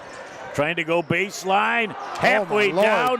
Marcoux has got that ball tipped down, and fight back. Ramirez gets it. He's going to stay on a controlled break. There's not much there, 1-on-3. Zaluka's going to get a reach-in foul. And you know what? It's probably a good call. I don't like the official across the court. When you have got Chris Shumate right here in front of the play, that somebody across the court's going to make that call. His eyes are in the wrong spot on the floor, Coach. That's all I'm going to tell you. Well, he should have been looking out down on the other sideline and on the back side of the play, Jeff, but he called that from a long ways away. Ramirez is going to go to the free throw line, shoot 1-and-1. That foul was on number 4, Zaluka. That's his third personal and team foul number 7 for Bay City Western. That go in? I didn't see. Second free throw also up and good. 5-point lead for Central with 3:43 left in the ballgame. Both teams going to be shooting a lot of free throws the rest of the night here, Coach. Nolan Zaluka trying to go to the hole, puts it up halfway down, out of the hole, and then back in it goes. Nolan Zaluka has just lit it up here in the fourth quarter for the Western Warriors. Nolan doing a nice job. He likes taking it to the rack, Jeff. He's got a lot of confidence when he takes it to the well. Boy, and they hedge two people. Ramirez pulls up from 15, halfway down. Look at Marcoux. He gets the rebound. Big fella's got to learn to not put that ball on the floor. Yeah, got to bite the basketball, Jeff. Elbows out, bite the basketball, and look for somebody in the purple jersey.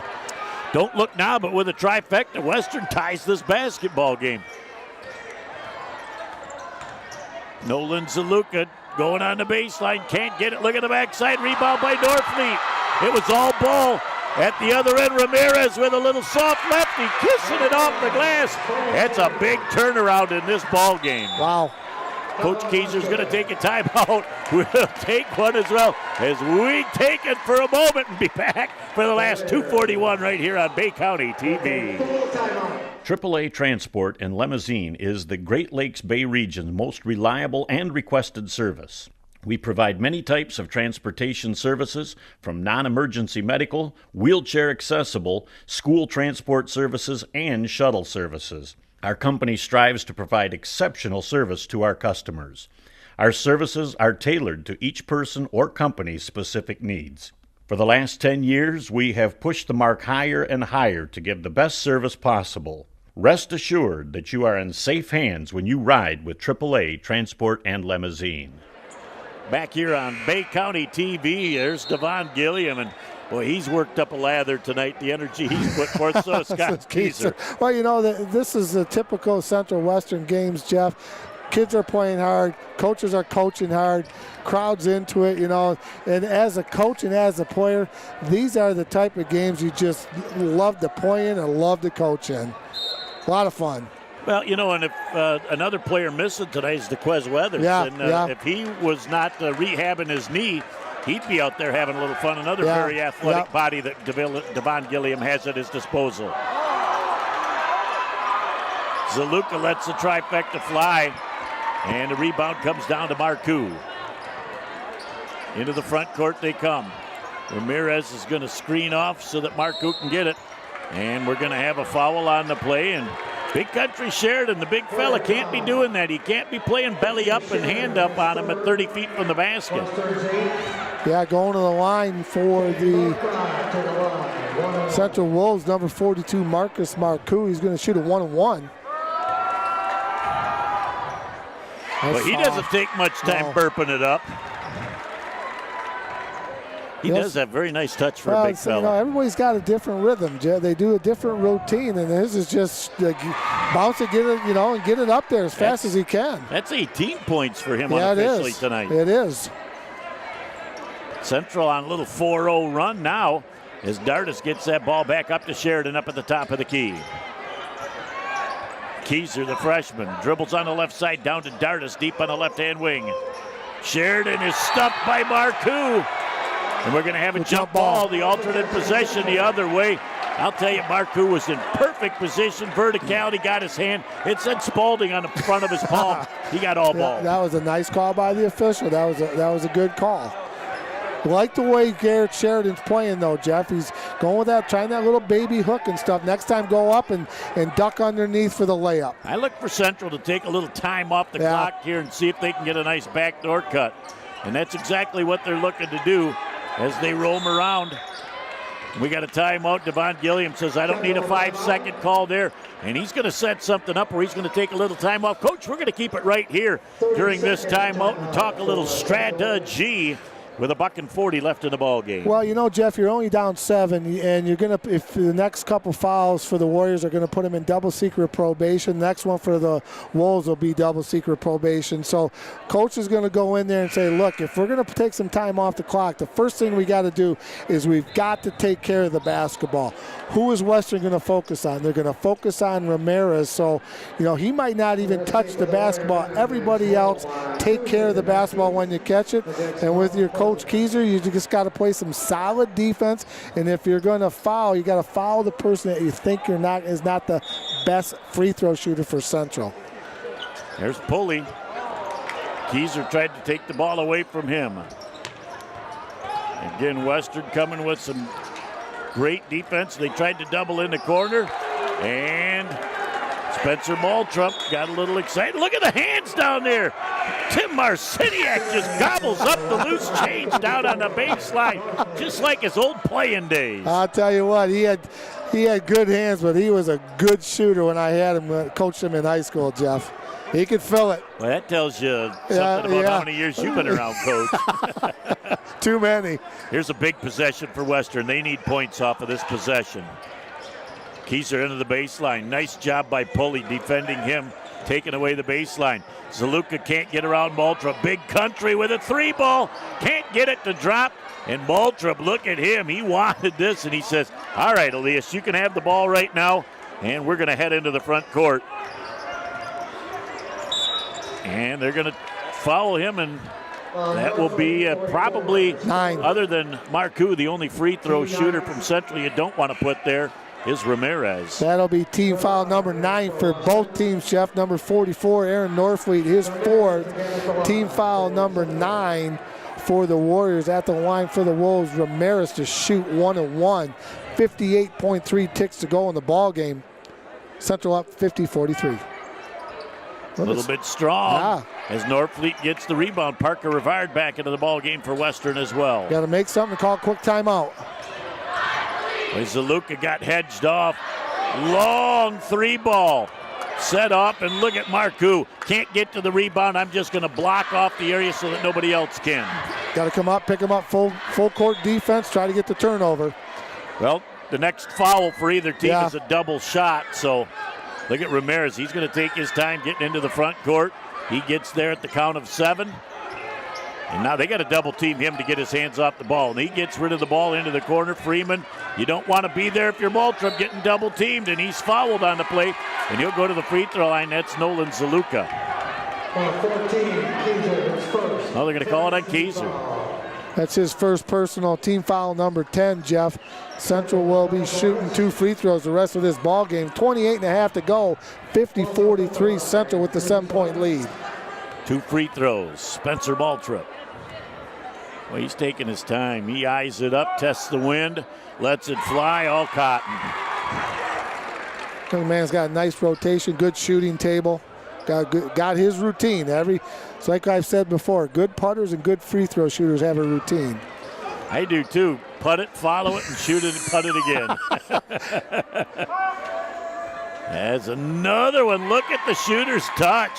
4 pieces of iron and finally get a little glass and some cotton. Dardis right now. Zaluka, he's going to have to try and get rid of it in a hurry. He backs up. He lets it fly. Ramirez is going to pick up the foul with 19.2 ticks remaining. That's his third personal foul, Jeff. Team foul number 10. Going to line to shoot 3 for the Warriors is Nolan Zaluka. Unofficially, he has 6, 8, 10, 12 points. Make that 13.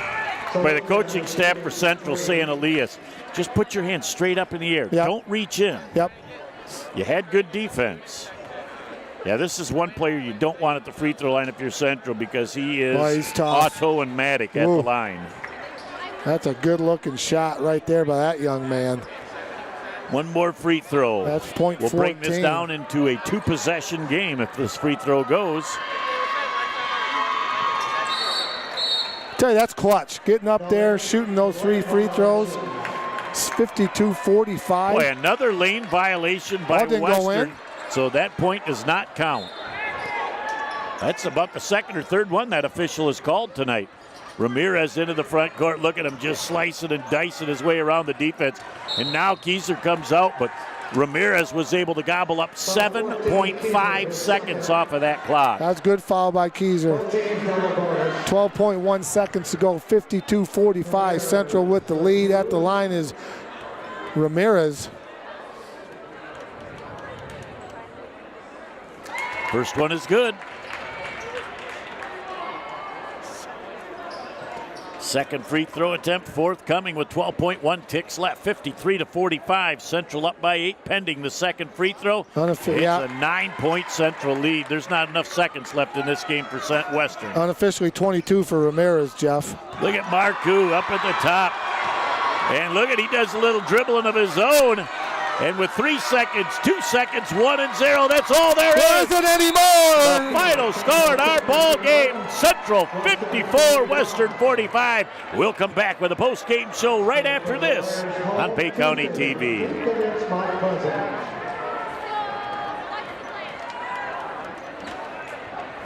You don't think it'll happen to you, and you surely don't think it'll happen twice. I've lost 2 homes in my lifetime. First, it was a fire. My agent was right there and helped me rebuild.